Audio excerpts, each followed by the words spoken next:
सीखेंगे वो है वर्क। सबसे पहले हम वर्क के बारे में सीखेंगे। वर्क क्या होता है? अगर ये एक ऑब्जेक्ट है, इस ऑब्जेक्ट पर अगर मैं फोर्स लगा रही हूं और उस फोर्स को लगाने की वजह से अगर ये ऑब्जेक्ट मूव कर जाए तो हम कहेंगे कि हाँ भाई वर्क हो रहा है। इसका नॉर्मल लैंग्वेज से बहुत अलग बात होती है। नॉर्मल लैंग्वेज में जो हम वर्क कहते हैं, फिजिकल मीनिंग उसका थोड़ा सा डिफरेंस है। फिजिक्स में जो हम वर्क के बारे में डिस्कस करते हैं तो वर्क का मतलब क्या होता है कि अगर हम ऑब्जेक्ट पर फोर्स लगा रहे हैं तो उस फोर्स की वजह से अगर वो ऑब्जेक्ट मूव करना शुरू कर जाए तो उसे तब हम कह सकते हैं कि हाँ भाई कोई वर्क हो रहा है ना। तो मतलब वर्क के लिए नेसेसरी कंडीशन क्या है? वर्क के लिए नेसेसरी कंडीशन है कि हम फोर्स को अप्लाई करें। दूसरी नेसेसरी कंडीशन क्या है? जो हमारा ऑब्जेक्ट है वो मूव करे। अगर हम ऑब्जेक्ट पर फोर्स लगाते हैं और वो ऑब्जेक्ट टेंड टू मूव हो जाता है, चलने लग जाता है, तो हम कह सकते हैं कि वर्क हो रहा है। वर्क का मैग्नीट्यूड, वर्क को हम निकालते कैसे हैं? वर्क होता है भाई फोर्स इनटू डिस्टेंस। ये होता है कि हम कितना फोर्स अप्लाई कर रहे हैं और ये होता है कि वो कितना डिस्टेंस मूव कर रहा है। ऐसा फॉर्मूला में याद आ रहा होगा, हमने टॉर्क के बारे में भी पढ़ा था। टॉर्क का भी कुछ ऐसा ही सिमिलर सा फॉर्मूला था। टॉर्क भी क्या होता था? Force into distance. लेकिन ये बहुत डिफरेंट है। ये बहुत डिफरेंट क्यों है? क्योंकि इसमें जो हम फोर्स लगाते थे ये टर्निंग इफेक्ट होता है। ये जो डी होता था ना, इसमें ये जो डी डिस्टेंस होता था, ये होता था डिस्टेंस फ्रॉम द फल्क्रम। भाई इस पॉइंट पर हम फोर्स लगा रहे हैं तो इस पॉइंट का इस फल्क्रम से डिस्टेंस कितना है उसको हम डी कहते थे। और इसमें डी क्या है कि अगर हम एक ऑब्जेक्ट पर फोर्स लगा रहे हैं और वो मूव कर रहा है तो वो कितना डिस्टेंस मूव कर रहा है वो डी है, और कितना फोर्स हम लगा रहे हैं वो एफ है। तो ये हमारा वर्क होता है। मतलब हम कह सकते हैं कि भाई जैसे हम कहते हैं ना कि हम अभी स्टडी कर रहे हैं, तो स्टडी करते हुए भी हम कोई वर्क नहीं कर रहे हैं क्योंकि हम मूव नहीं कर रहे हैं, ना ही हम फोर्स अप्लाई कर रहे हैं। अगर हमें जीरो वर्क करना है ना, तो ऐसा हो सकता है कि या तो हम फोर्स अप्लाई ना करें, या ऐसा हो सकता है कि हम बहुत सारा फोर्स अप्लाई करें लेकिन ऑब्जेक्ट मूव ना करें। हम जाते हैं और जाने के बाद ये जो डी होता है ना, ये क्या होता है? एक्चुअली होता है डिस्प्लेसमेंट। डिस्प्लेसमेंट के बारे में तो हम जानते ही है ना। डिस्प्लेसमेंट क्या होता है? शॉर्टेस्ट डिस्टेंस, है ना। Shortest distance between initial and final points. अगर हम कहीं से गोल घूमकर वापस आ गए, हम घर से गए, कहीं पर गए स्कूल, और स्कूल से वापस घर आ गए, इस केस में भी चाहे हम कितना थक जाए हमारा वर्क डन जीरो होगा। क्यों भाई? इस केस में वर्क डन जीरो क्यों है? क्योंकि हमने जहां से शुरू करा था वहीं पर वापस आ गए। अगर हम जहां से शुरू करते हैं, अगर हम वापस वहीं आ गए तो हमारा डिस्प्लेसमेंट कितना है? हमारा डिस्प्लेसमेंट जीरो होगा ना भाई। इनिशियल पॉइंट भी यही है, फाइनल पॉइंट भी यही है। अगर इनिशियल पॉइंट भी यही है, फाइनल पॉइंट भी यही है, तो हमारा वर्क कितना होगा? हमारा वर्क हो जाएगा जीरो। क्योंकि वर्क का फॉर्मूला क्या होता है? वर्क का फॉर्मूला होता है फोर्स इनटू डिस्प्लेसमेंट। और अगर हम जहां से हमने स्टार्ट करा था, अगर हम उसी पॉइंट पर वापस आ जाए तो हमारा डिस्प्लेसमेंट जीरो होगा। और अगर डिस्प्लेसमेंट जीरो होगा तो वर्क भी हमारा जीरो हो जाएगा। तो भाई अगर हम एक ऑब्जेक्ट पर फोर्स लगाते हैं और वो ऑब्जेक्ट मूव भी करना शुरू हो जाए, तब हम कह सकते हैं कि हाँ भाई ऑब्जेक्ट जो है वो कुछ वर्क कर रहा है। अगर हम ऑब्जेक्ट पर फोर्स लगाएं और वो मूव करना शुरू कर दे तो हम कह सकते हैं ऑब्जेक्ट वर्क कर रहा है। अगर इनमें से एक भी चीज जीरो हो जाए, या तो हम फोर्स अप्लाई ना करें या ऑब्जेक्ट मूव ना करे, तो वर्क हमारा जीरो हो जाएगा। जैसे कि अगर एक कूली है वो बस लगेज उठाकर खड़ा है, तो अगर वो सिर्फ लगेज उठाकर ऐसे खड़ा हुआ है तो भी मूवमेंट तो नहीं हो रहा ना, ऑब्जेक्ट का मूवमेंट तो नहीं हो रहा। अगर मूवमेंट नहीं हो रहा, चाहे वो थक जाए, लेकिन वर्क डन तब भी हमारा क्या होगा? वर्क डन हमारा जीरो ही होगा। हमारी अर्थ जो है वो मूव करती है सन के अराउंड। हमें पता है ये हमारा, अगर हम इसे सन मान ले तो हमें पता है अर्थ जो है वो सन के अराउंड रोटेट करती है और रेवोल्यूट भी करती है। रोटेशन और रेवोल्यूशन तो चलती है ना। अर्थ जो है वो सन के अराउंड क्यों रोटेट करती है? बताओ इसमें कौन सा सेंट्रीपिटल फोर्स लग रहा है? हमने पिछले चैप्टर में डिस्कस करा था। इसमें इन दोनों के बीच में जो सन की ग्रेविटी है ना, वो इन दोनों के बीच का अट्रैक्शन की तरह काम करती है। तो भाई हमारा जो अर्थ है वो सन के अराउंड गोल गोल रोटेट घूम पाती है ना, गोल गोल घूम पाती है। लेकिन हमें पता है कुछ टाइम के बाद अर्थ जो है जहां से उसने शुरू करा था वो वहीं पर वापस आ जाती है। हमें पता है कुछ टाइम के बाद जहां से अर्थ ने शुरू करा था वो वहीं पे वापस आ जाएगी। तो इसीलिए हमारा वर्क क्या माना जाता है, हमारा वर्क 0 माना जाता है। मतलब रोटेशन के टाइम पर अगर कोई ऑब्जेक्ट ऐसे गोल घूमकर वापस अपनी पोजीशन पर आ जाए तो हमारा वर्क 0 माना जाता है। एक केस और है, पता है, अगर अर्थ यहां से यहां आ गई तो भी हम कहेंगे वर्क डन 0 है। क्यों भाई, इसमें तो डिस्प्लेसमेंट हो रहा है, फिर वर्क क्यों 0 है? क्योंकि भाई इसमें क्या होता है, हमें पता है इनके बीच में कौन सा फोर्स लग रहा है, सेंट्रीपिटल फोर्स। सेंट्रीपिटल फोर्स की डायरेक्शन क्या होती थी, सेंट्रीपिटल फोर्स याद आता है, सेंट्रीपिटल फोर्स की डायरेक्शन क्या होती थी? सेंट्रीपिटल फोर्स का दूसरा नाम होता है सेंटर सीकिंग फोर्स, जिसकी डायरेक्शन होती है सेंटर की तरफ, है ना। सेंट्रीपिटल फोर्स की डायरेक्शन क्या होती है, सेंटर की तरफ। तो ये हमारा सेंट्रीपिटल फोर्स है जिसकी डायरेक्शन है सेंटर की तरफ। और जैसे अर्थ ऐसे मूव कर रही है तो ये अभी इधर जा रही है, हमें पता है इसका जो हमारा फोर्स है वो इस तरफ है और ये मूव ऐसे कर रही है।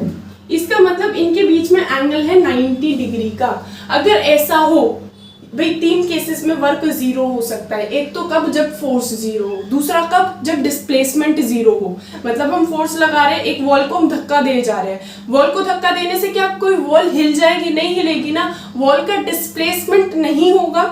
अगर हम एक वॉल को पुश कर रहे हैं तो उसका कोई डिस्प्लेसमेंट नहीं होगा, और अगर वॉल का कोई डिस्प्लेसमेंट नहीं हो रहा तो वर्क डन भी नहीं होगा ना। तो वर्क डन भी हमारा क्या हो जाएगा, वर्क डन भी हमारा 0 हो जाएगा। तीसरा केस जिसमें वर्क डन 0 होता है वो तब होता है जब ऑब्जेक्ट पर फोर्स भी लग रहा हो और वो मूव भी कर रहा हो, लेकिन दोनों के बीच का एंगल 90 डिग्री हो।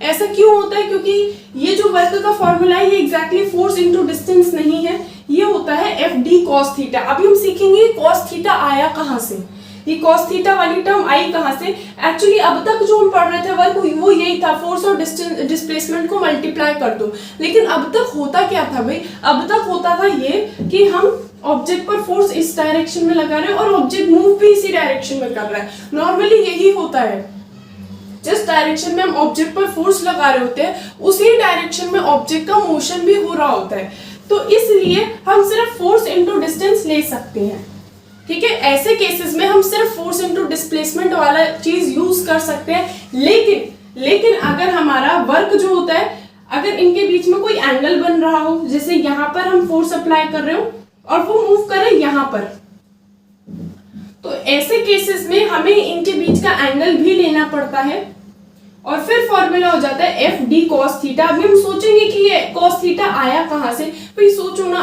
देखो अगर हम ऑब्जेक्ट पर फोर्स इस साइड लगा रहे हैं तो वो मोशन भी उसका इसी साइड होना चाहिए, लेकिन वो मोशन कैसे कर रहा है, वो मोशन कर रहा है ऐसे। लेकिन हमें ये डिस्टेंस तो नहीं लेना ना, हमें कौन सा डिस्टेंस लेना है, फोर्स वाली डायरेक्शन का ही डिस्टेंस लेना है। हमें ये डिस्टेंस से मतलब नहीं है, हमें तो ये वाला डिस्टेंस लेना है कि भाई फोर्स की डायरेक्शन में वो कितना मूव कर रहा है।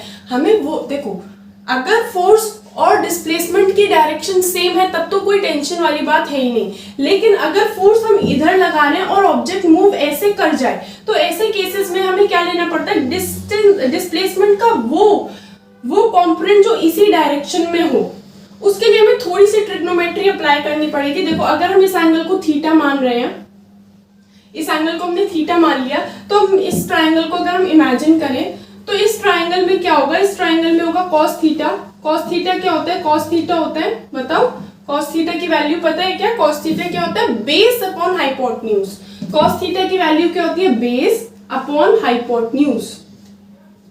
cos थीटा क्या होता है, बेस अपॉन हाइपोटेन्यूज। तो देखो cos थीटा क्या है, cos थीटा है बेस कितना है f upon hypotenuse, sorry base कितना है, बेस ये तो हम F फोर्स इस डायरेक्शन में लगा रहे हैं और हमें डिस्टेंस भी इसी डायरेक्शन में चाहिए, तो इस डिस्टेंस को हम मान लेते हैं x। अगर इस डायरेक्शन में वो x मूव कर रहा है तो ये वाला कंपोनेंट हमें लेना पड़ेगा ना, इस कंपोनेंट में वो कितना मूव कर रहा है वो हमने डिस्टेंस मान लिया x, और अपॉन हाइपोटेन्यूज कितना है, हाइपोटेन्यूज है d, तो x की वैल्यू क्या आ जाएगी, d cos थीटा। मतलब वो इस डायरेक्शन में कितना मूव कर रहा है, वो इस डायरेक्शन में d cos theta distance move कर रहा है और फोर्स कितना है F।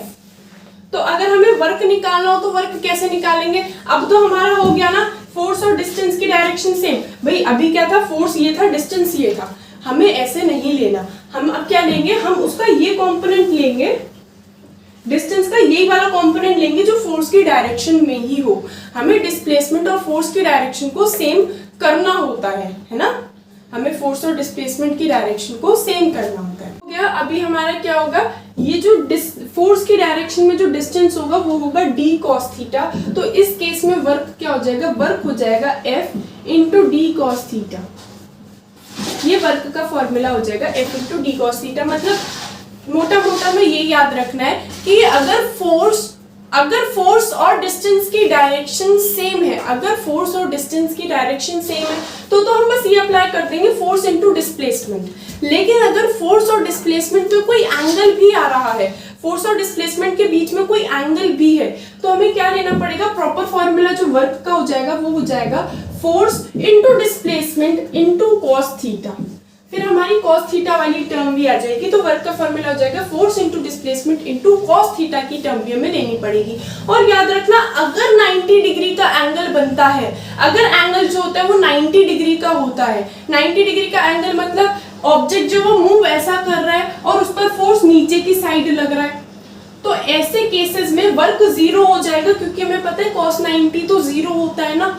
तो भाई 3 केसेस में वर्क जीरो हो सकता है। वर्क जीरो होने के लिए 3 केसेस की जरूरत है, या तो फोर्स जीरो हो, या डिस्प्लेसमेंट जीरो हो, या एंगल 90 डिग्री का हो। फोर्स और डिस्प्लेसमेंट के बीच में कितने डिग्री का एंगल हो, 90 डिग्री का एंगल हो, तो भी हमारा वर्क जो है वो जीरो ही माना जाएगा। ठीक है, तो अगर जैसे मून रोटेट कर रहा है किसके अराउंड, मून रोटेट कर रहा है अर्थ के अराउंड, या इलेक्ट्रॉन्स रोटेट कर रहे हैं प्रोटॉन के अराउंड, सारे के सारे वर्क जीरो कर रहे हैं, क्योंकि इन पे फोर्स तो लग रहा है। लेकिन फोर्स और डिस्प्लेसमेंट, जब भी गोल घूमता है ना ऑब्जेक्ट, तो उसका फोर्स तो सेंटर की तरफ होता है और डिस्प्लेसमेंट होता है इस तरीके से, तो एंगल हो जाता है 90 डिग्री का। ये हम थ्योरम भी पढ़ेंगे आगे चलकर मैथ्स में कि भाई ये जो हमारा रेडियस होता है और ये जो टेंजेंट होता है, इनके बीच में हमेशा 90 डिग्री का एंगल होता है। इनके बीच में क्या होता है, 90 डिग्री का एंगल होता है। और अगर 90 डिग्री का एंगल होगा तो हमारा वर्क क्या हो जाएगा, वर्क जीरो हो जाएगा। तो हमें याद रहेगा ना किन 3 केसेस में वर्क जीरो होता है भाई, या तो फोर्स जीरो हो, या डिस्प्लेसमेंट जीरो हो, या फिर एंगल 90 डिग्री हो। भाई 3 टाइप के वर्क होते हैं। वर्क बेसिकली समझ में आ रहा है, वर्क होता क्या है। वर्क क्या होता है, अगर हम एक ऑब्जेक्ट पर फोर्स अप्लाई कर रहे हैं और उस फोर्स को के एप्लीकेशन की वजह से ऑब्जेक्ट जो है वो मोशन करने शुरू हो जाए, वो ऑब्जेक्ट मूवमेंट शो करे, तो हम कहेंगे कि हाँ भाई वर्क हो रहा है। ठीक है, क्या ऐसा पॉसिबल है कि हम फोर्स भी अप्लाई कर रहे हो, ऑब्जेक्ट मूव भी कर रहा हो, तब भी वर्क जीरो हो? हाँ, ऐसा भी पॉसिबल है। ऐसा भी पॉसिबल है हम ऑब्जेक्ट पर फोर्स भी लगा रहे हैं, वो मूव भी कर रहा है, तब भी वर्क जीरो है। ऐसा कब पॉसिबल है, जब एंगल 90 डिग्री का हो।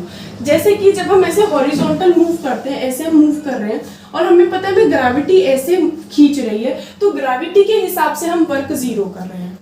हम अगर आगे भी मूव कर रहे हैं ना, ऐसे करके सीधा हॉरिजॉन्टल ऐसे आगे मूव कर रहे हैं, तो ग्रेविटी तो हमें ग्रेविटी नीचे खींच रही है और हम मूवमेंट ऐसे शो कर रहे हैं, तो ग्रेविटी के हिसाब से हम जीरो वर्क कर रहे हैं अगर हम नॉर्मली ऐसे हॉरिजॉन्टली मूव कर रहे हैं।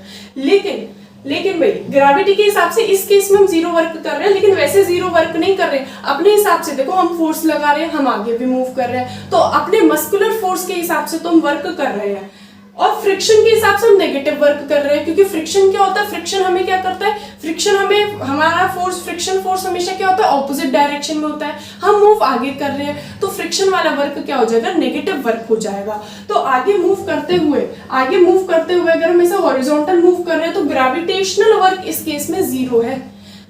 लेकिन हम ऐसा नहीं कह सकते वर्क जीरो है, हम मूव कर रहे हैं, फोर्स भी लगा रहे हैं, तो वर्क तो है, लेकिन ग्रेविटेशनल वर्क जीरो है, क्योंकि ग्रेविटी फोर्स नीचे की साइड लगा रही है, हम मूव ऐसे हॉरिजॉन्टल डायरेक्शन में कर रहे हैं, तो वर्क जीरो है। ग्रेविटेशनल वर्क जीरो है। फ्रिक्शनल फोर्स नेगेटिव है। फ्रिक्शन फोर्स कैसा होगा, फ्रिक्शनल फोर्स होगा नेगेटिव, फ्रिक्शनल फोर्स होगा नेगेटिव। और एक फोर्स होता है हमारा कौन सा, एक हमारा मस्कुलर वर्क है, मस्कुलर वर्क पॉजिटिव होगा, क्योंकि हमारी मसल्स भी आगे मूव करने की कोशिश कर रही हैं, फोर्स आगे की तरफ लगा रही है और हम मूव भी आगे की तरफ कर रहे हैं, तो जो हमारा मस्कुलर वर्क है वो इस केस में पॉजिटिव है। तो हमारे 3 टाइप के वर्क हो सकते हैं, पॉजिटिव, नेगेटिव या जीरो। ठीक है भाई। पॉजिटिव वर्क क्या कब होगा? पॉजिटिव वर्क तब होगा जब हम जिस डायरेक्शन में फोर्स लगा रहे हैं उसी डायरेक्शन में ऑब्जेक्ट मूव भी करे। हम ऑब्जेक्ट को आगे की तरफ धक्का दे रहे हैं तो वो आगे ही मूव करे, तो वर्क कैसा होगा? पॉजिटिव होगा। लेकिन अगर जिस डायरेक्शन में हम फोर्स लगा रहे हैं उसके जस्ट ऑपोजिट ऑब्जेक्ट मूव करे तो हम कहते हैं नेगेटिव वर्क हो रहा है। अगर हम एक बॉल को ऊपर की तरफ फेंके तो बॉल ऊपर जाती है, हमारे हिसाब से तो वर्क कैसा होगा? हमारे हिसाब से वर्क होगा पॉजिटिव। लेकिन भाई ग्रेविटी के हिसाब से देखा जाए तो हमने बॉल को ऊपर फेंका है जबकि इसमें ग्रेविटी नीचे की साइड लग रही है। बॉल को हमने ऊपर फेंका है, ग्रेविटी इस पर नीचे लग रही है। बॉल को हमने ऊपर फेंका है, ग्रेविटी इस पे नीचे लग रही है, तो ग्रेविटेशनल वर्क इस केस में नेगेटिव है। भाई एक ऑब्जेक्ट जो है ना वो साइमल्टेनियसली पॉजिटिव नेगेटिव वर्क कर सकता है, हमें बस ये देखना होता है किसके हिसाब से। देखो ग्रेविटी के हिसाब से तो नेगेटिव वर्क कर रहा है ना, ग्रेविटी से नीचे खींचना चाह रही है, जा ये ऊपर रहा है तो नेगेटिव वर्क है। लेकिन हमने फोर्स ऊपर लगाया था, मूव भी ये ऊपर ही कर रहा है, तो हमारे हिसाब से पॉजिटिव वर्क है। फ्रिक्शन तो हमेशा नेगेटिव वर्क करती है। Frictional work is always negative. Frictional work कैसा होता है? हमेशा नेगेटिव ही होता है। फ्रिक्शनल वर्क हमेशा नेगेटिव होता है ना, क्योंकि फ्रिक्शन तो हमेशा ऑपोजिट। फ्रिक्शन पता है ना, फ्रिक्शन क्या होता है? जो मोशन को अपोज करे। हम आगे चल रहे हैं, फ्रिक्शन पीछे लग रही है, तो फ्रिक्शन हमेशा ऑपोजिट डायरेक्शन में लगती है, इसलिए फ्रिक्शनल वर्क तो हमेशा नेगेटिव होता है। अगर हम ऑब्जेक्ट को ऐसे नीचे फेंक दें, ऑब्जेक्ट ऐसे नीचे जा रहा है, अगर ऑब्जेक्ट ऐसे नीचे जा रहा है तो इस पे क्या है? इस पे ग्रेविटी भी नीचे वर्क कर रही है, इस ऑब्जेक्ट पर ग्रेविटी नीचे वर्क कर रही है ना, ग्रेविटी से नीचे खींच रही है और ये जा भी नीचे रहा है, तो ये ग्रेविटी के हिसाब से कैसा वर्क कर रहा है? ये ग्रेविटेशनल पॉजिटिव वर्क है। ये ग्रेविटी के हिसाब से पॉजिटिव वर्क कर रहा है। ग्रेविटी के हिसाब से ये नीचे ही जा रहा है और ग्रेविटी भी इसे नीचे खींच रही है और जा भी ये नीचे रहा है, तो ग्रेविटेशनल पॉजिटिव वर्क है। अच्छा, अगर हम एक ऑब्जेक्ट, एक कार खड़ी है, उसको हम बहुत सारा फोर्स लगा रहे हैं लेकिन कार मूव नहीं कर रही, तो वर्क क्या होगा? जीरो होगा। वर्क जीरो भी 3 केसेस में हो सकता है। कौन कौन से केसेस में वर्क जीरो होता है? हमें पता है वर्क 3 केसेस में जीरो हो सकता है। या तो फोर्स ही ना लगाए, हम फोर्स ही नहीं लगा रहे तो वर्क कैसे होगा? या फिर ऑब्जेक्ट मूव ही ना करे, और या फिर ऑब्जेक्ट मूव भी कर रहा है, हम फोर्स भी लगा रहे हैं, लेकिन दोनों के बीच में अगर 90 डिग्री का एंगल है तो हमारा जीरो वर्क हो जाएगा। अच्छा, अब मुझे एक बात बताओ, ये जो हमारा वर्क हमें थोड़ा बहुत समझ में आ रहा है, वर्क क्या होता है? वर्क होता है force into displacement. Force into displacement, तो इसकी यूनिट क्या होगी? वर्क की एसआई यूनिट क्या होनी चाहिए? फोर्स की एसआई यूनिट क्या होती है? फोर्स की हमें पता है एसआई यूनिट होती है न्यूटन, और डिस्टेंस की एसआई यूनिट क्या होती है? मीटर। तो वर्क की एसआई यूनिट क्या होगी? वर्क की एसआई यूनिट होगी न्यूटन मीटर। बता सकते हो वर्क की सीजीएस यूनिट क्या होगी? वर्क की जो सीजीएस यूनिट होगी उसमें फोर्स किस में नापते हैं? हम फोर्स नापते हैं डाइन में, फोर्स नापते हैं डाइन में, और डिस्टेंस नापते हैं सेंटीमीटर में। तो इसकी ही सीजीएस यूनिट होगी डाइन सेंटीमीटर। इसकी वर्क की जो एसआई यूनिट होगी वो होगी न्यूटन मीटर, जबकि वर्क की जो सीजीएस यूनिट है वो क्या होगी? वर्क की सीजीएस यूनिट होगी डाइन सेंटीमीटर। अगर हम इन दोनों में कनेक्शन ढूंढ ले कि भाई 1 न्यूटन मीटर में कितने डाइन सेंटीमीटर होते हैं, तो बताओ कैसे करेंगे? हमें पता है ना अब तो कि 1 न्यूटन में क्या होते हैं, ये हमने डिराइव कर रखा है कि 1 न्यूटन में 10⁵ डाइन होते हैं। और हमें ये भी पता है 1 मीटर में क्या होते हैं? 100 सेंटीमीटर होते हैं। तो 1 न्यूटन मीटर में क्या होंगे? 10⁵ इंटू 100 डाइन सेंटीमीटर, यानी 1 न्यूटन मीटर में 10⁷ डाइन सेंटीमीटर होते हैं। इस न्यूटन मीटर को हम जूल भी कहते हैं, जूल, और इस डाइन सेंटीमीटर को अर्ग भी कहते हैं। ये हमें पढ़ा सा लग रहा होगा, यहाँ तक तो हम टॉर्क में गए थे। टॉर्क की भी एसआई यूनिट न्यूटन मीटर या सीजीएस यूनिट डाइन सेंटीमीटर होती थी, लेकिन उस न्यूटन मीटर को हम जूल नहीं कह सकते भाई। देखो भाई दोनों बहुत अलग है। वर्क और टॉर्क का भले ही फॉर्मूला सेम दिखे, भले ही उनकी यूनिट सेम दिखे, लेकिन दोनों कंसेप्चुअली बहुत डिफरेंट है ना भाई। वर्क क्या होता है? हमने एक ऑब्जेक्ट पर फोर्स लगाया, वो ऑब्जेक्ट मूव करना शुरू हो गया, तो भाई जितना फोर्स लगाया है और जितना उसने डिस्प्लेसमेंट करा है उसका जो प्रोडक्ट होता है in the direction of force, उसको हम वर्क कहते हैं, है ना भाई। अगर हम एक ऑब्जेक्ट पर फोर्स लगाए और वो ऑब्जेक्ट मूव करना शुरू हो जाए, तो जितना हमने फोर्स लगाया है और जितना डिस्प्लेसमेंट हुआ है उनका प्रोडक्ट, अगर हम उनका क्या निकाले, प्रोडक्ट निकाले, लेकिन डिस्प्लेसमेंट की डायरेक्शन क्या होनी चाहिए, वही डायरेक्शन होनी चाहिए जो फोर्स की डायरेक्शन है, तब हम कहेंगे कि हाँ भाई वर्क हो रहा है। और वर्क का फॉर्मूला क्या होता है, फोर्स इनटू डिस्प्लेसमेंट होता है ना। अच्छा, हमारे 3 टाइप के वर्क क्लियर हो गए, पॉजिटिव, नेगेटिव, जीरो।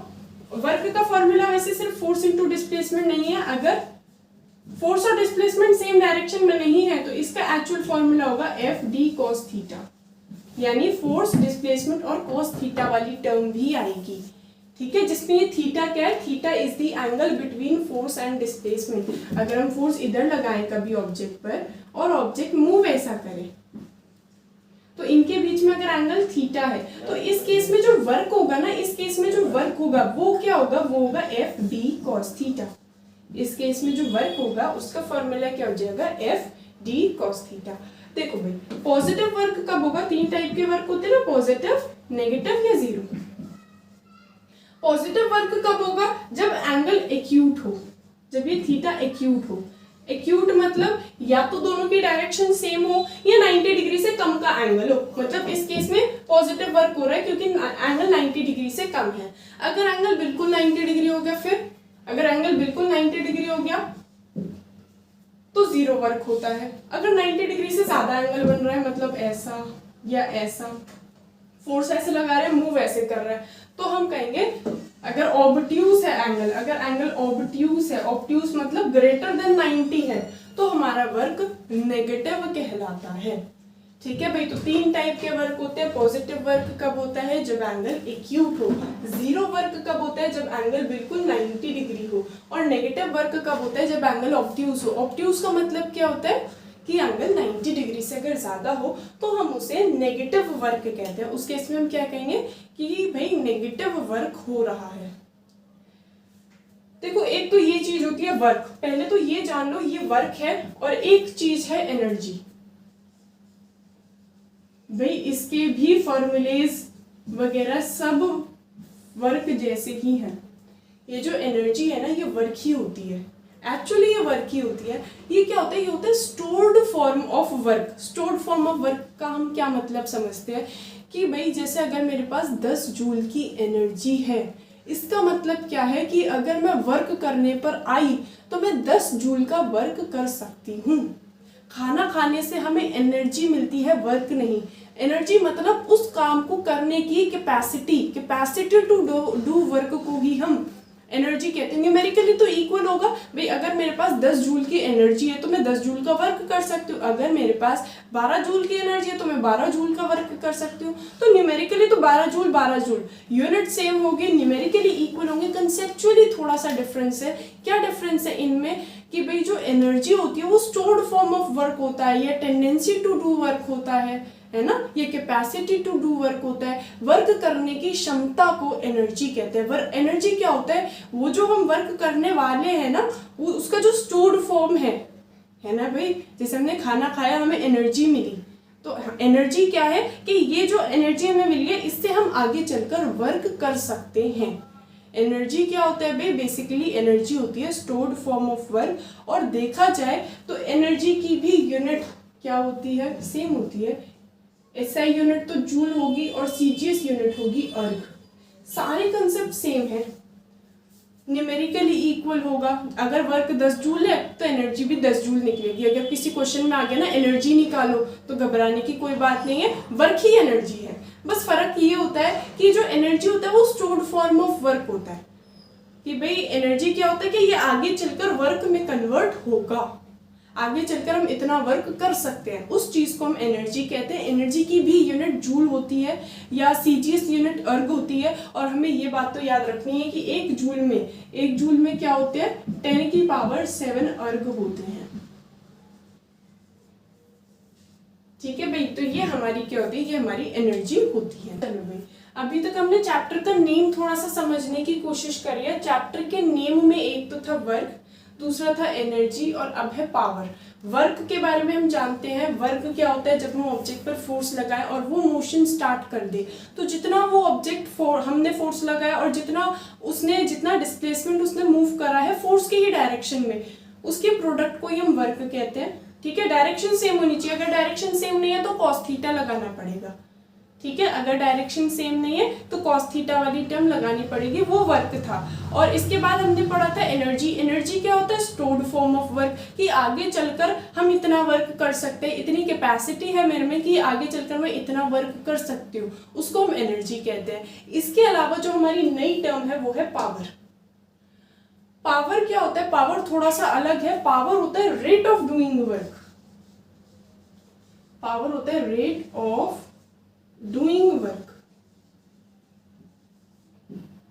अब इस बात का मतलब क्या है? इस बात का मतलब ये है कि हम जितना वर्क कर रहे हैं अपॉन टाइम, उसे पावर कहते हैं।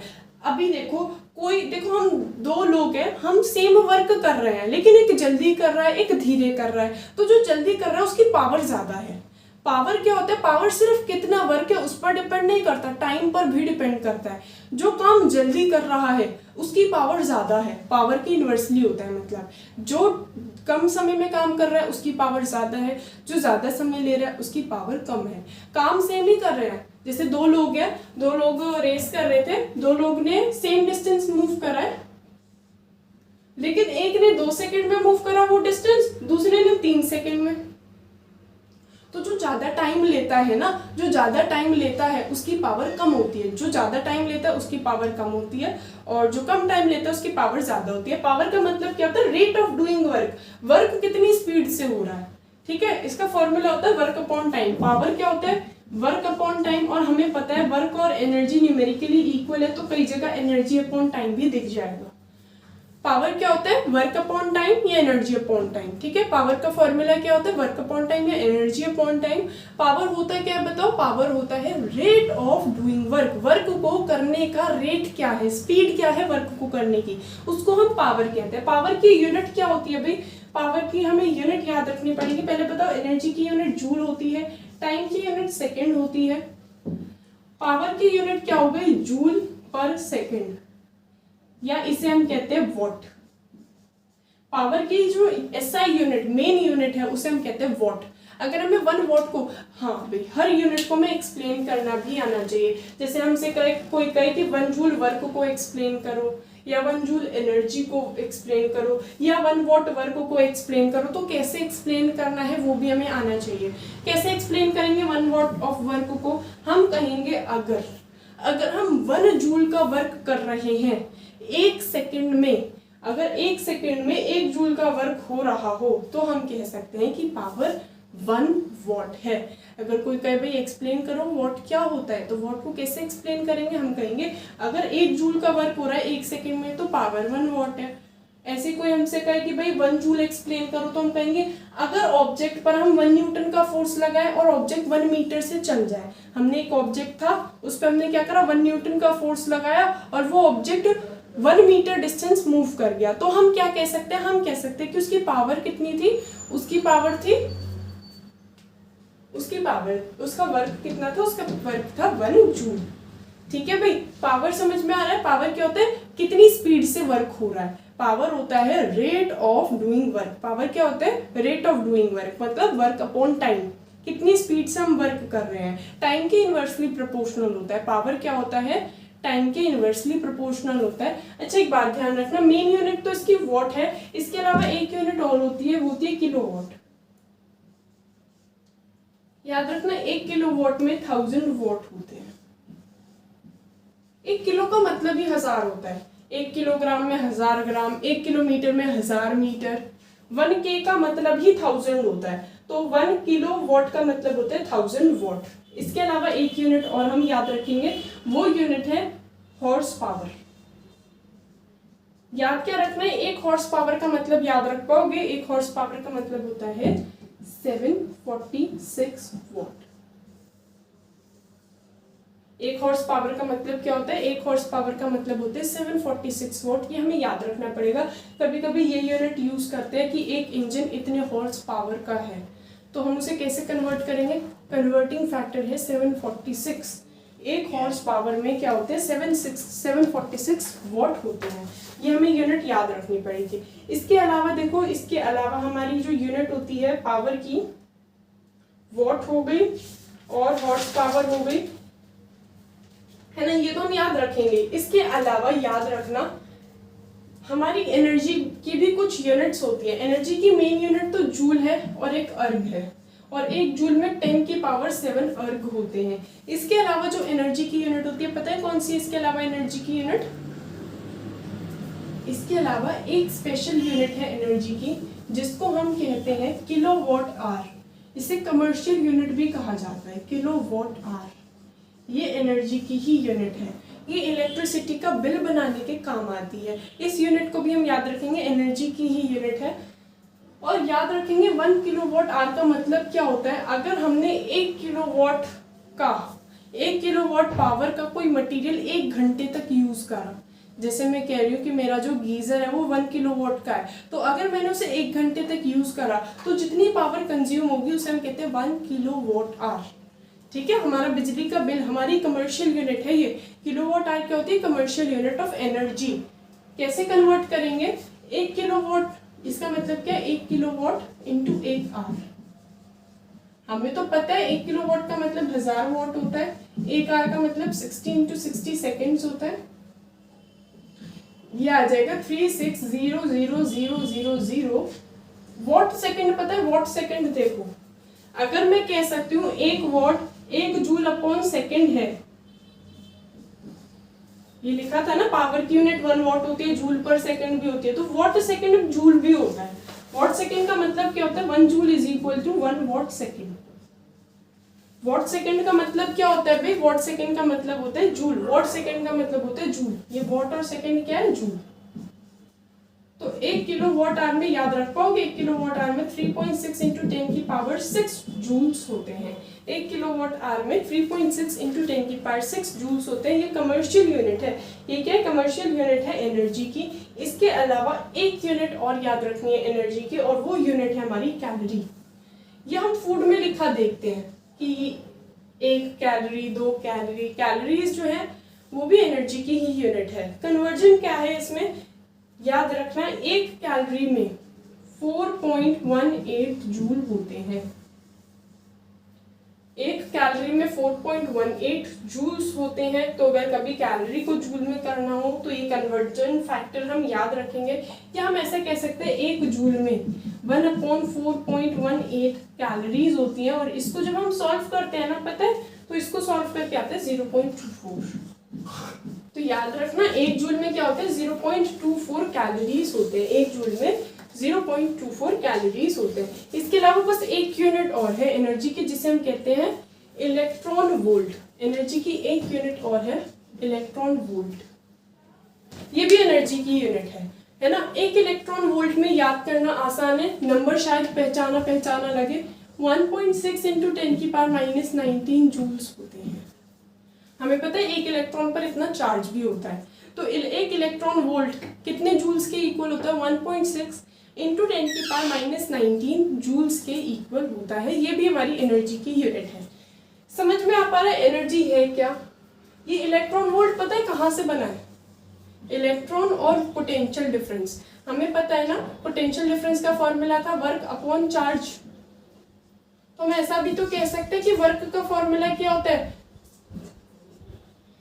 Electron volt. इस तरीके से बना है, बस हमें तो याद रखना है। 1 इलेक्ट्रॉन वोल्ट में 1.6 इंटू 10 की पावर -19 जूल्स होते हैं। तो ये सारी हमारी किसकी यूनिट है? एनर्जी की यूनिट है। एनर्जी की मेन यूनिट तो वही है वॉट, है ना। उसके अलावा है एनर्जी की मेन यूनिट तो वही है जूल। उसके अलावा कौन कौन सी यूनिट है एनर्जी की? जूल के अलावा है किलोवाट आवर, जिसे कमर्शियल यूनिट कहा जाता है। हॉर्स पावर, जो इंजन की एनर्जी को मेजर करने के लिए यूज होता है। कैलोरी, जो कि फूड में ज़्यादातर यूज होता है फूड की एनर्जी को कैलकुलेट करने के लिए। और उसके अलावा एक है ये इलेक्ट्रॉन वोल्ट। जब इलेक्ट्रॉन मोशन करते हैं तो एनर्जी हम इलेक्ट्रॉन वोल्ट्स में निकालते हैं। सारी ही यूनिट्स क्लियर हो पा रही हैं? बताओ, क्या हम एनर्जी और पावर में डिफरेंस कर सकते हैं? पावर और एनर्जी में हमें 3 डिफरेंसेस लिखने आने चाहिए। एनर्जी और पावर में क्या 3 डिफरेंसेस लिख सकते हैं भाई? एनर्जी क्या होता है? पहले तो डेफिनेशन लिख देंगे। एनर्जी क्या होता है जल्दी बताओ। एनर्जी होता है stored form of work. Stored form of work को ही एनर्जी कहते हैं। दूसरी बात बताओ, दूसरी बात हम यूनिट का कह सकते हैं। और तीसरी बात तीसरी बात हम कह सकते हैं कि एनर्जी टाइम पर डिपेंड नहीं करती, लेकिन पावर टाइम पर डिपेंड करता है। तो ये तीन डिफरेंसेस हम एनर्जी और पावर में बोल सकते हैं। भाई अभी तक हमने 3 टर्म्स अपनी क्लियर करी थी। हमारी 3 टर्म्स क्या होती है? एक टर्म तो होती है वर्क, एनर्जी और पावर। चलो एक बात बताओ, अगर मैं कोई वर्क नहीं कर पा रही तो इसका मतलब क्या है? मेरे में एनर्जी 0 है ना। ये जो वर्क और एनर्जी होते हैं ये क्या होते हैं? ये न्यूमेरिकली इक्वल होते हैं। ये क्या होते हैं? ये न्यूमेरिकली इक्वल होते हैं। अच्छा, अगर कोई ऑब्जेक्ट ऐसे गोल गोल रोटेट कर रहा है, ये ऑब्जेक्ट जो है वो गोल गोल घूम रहा है, तो गोल गोल घूमने में हमें इसमें कितनी एनर्जी लगानी पड़ेगी, या ये कितना एनर्जी अब्जॉर्ब करेगा इसे रोटेट होने के लिए? कैसे निकालेंगे भाई? देखो ये गोल घूम रहा है ना, एक बात तो हमें क्लियर है, एनर्जी और वर्क सेम बात है। Energy equals to work numerically, है ना, नंबर वाइज। थोड़ा सा कंसेप्चुअल में डिफरेंस होता है ना। एनर्जी होती क्या है? स्टोर्ड फॉर्म ऑफ वर्क होती है। मतलब एनर्जी क्या होती है? बताओ, एनर्जी क्या होती है? Stored form of work. इसका मतलब क्या है? Capacity to do work. ये जो चीज़ है ये आगे वर्क में कन्वर्ट होगी, इसकी वजह से हम आगे वर्क कर पाएंगे। अच्छा, अगर कोई ऑब्जेक्ट कभी भी गोल गोल घूम रहा होता है तो किसी भी पॉइंट पर फोर्स जो है वो सेंटर की तरफ लगता है और उसका मोशन टैंजेंट की तरफ होता है। हमें पता है इसमें और इसमें कितने डिग्री का एंगल है? 90 डिग्री का एंगल है। 90 डिग्री का एंगल है और हमें पता है जब भी 90 डिग्री होता है तो वर्क 0 होता है। वर्क का फॉर्मूला क्या था? प्रॉपर वर्क का फॉर्मूला था force into distance into cos theta. अगर एंगल 90 डिग्री होता है तो हमारा वर्क क्या हो जाएगा? हमारा जो वर्क है वो 0 हो जाएगा। और इस केस में वो कितनी एनर्जी अब्सॉर्ब करेगा? 0। कोई भी ऑब्जेक्ट गोल घूम रहा हो, चाहे ऐसा दे दे कि इलेक्ट्रॉन जो है वो प्रोटॉन के अराउंड गोल घूम रहा है, उसमें भी वर्क 0 ही हो रहा है। ठीक है भाई, अर्थ रोटेट कर रही है तो भी वर्क 0 है। हमने एक रस्सी बांधी, रस्सी से बांधा हमने पत्थर और उसे हम ऐसे गोल गोल घुमा रहे हैं, इसमें भी वर्क 0 है। क्योंकि भाई जब भी ऑब्जेक्ट गोल घूमता है ना, जब भी ऑब्जेक्ट गोल रोटेट करता है तो क्या होता है? जो फोर्स लगता है वो तो सेंट्रीपिटल फोर्स है। सेंट्रीपिटल फोर्स का मतलब क्या होता है?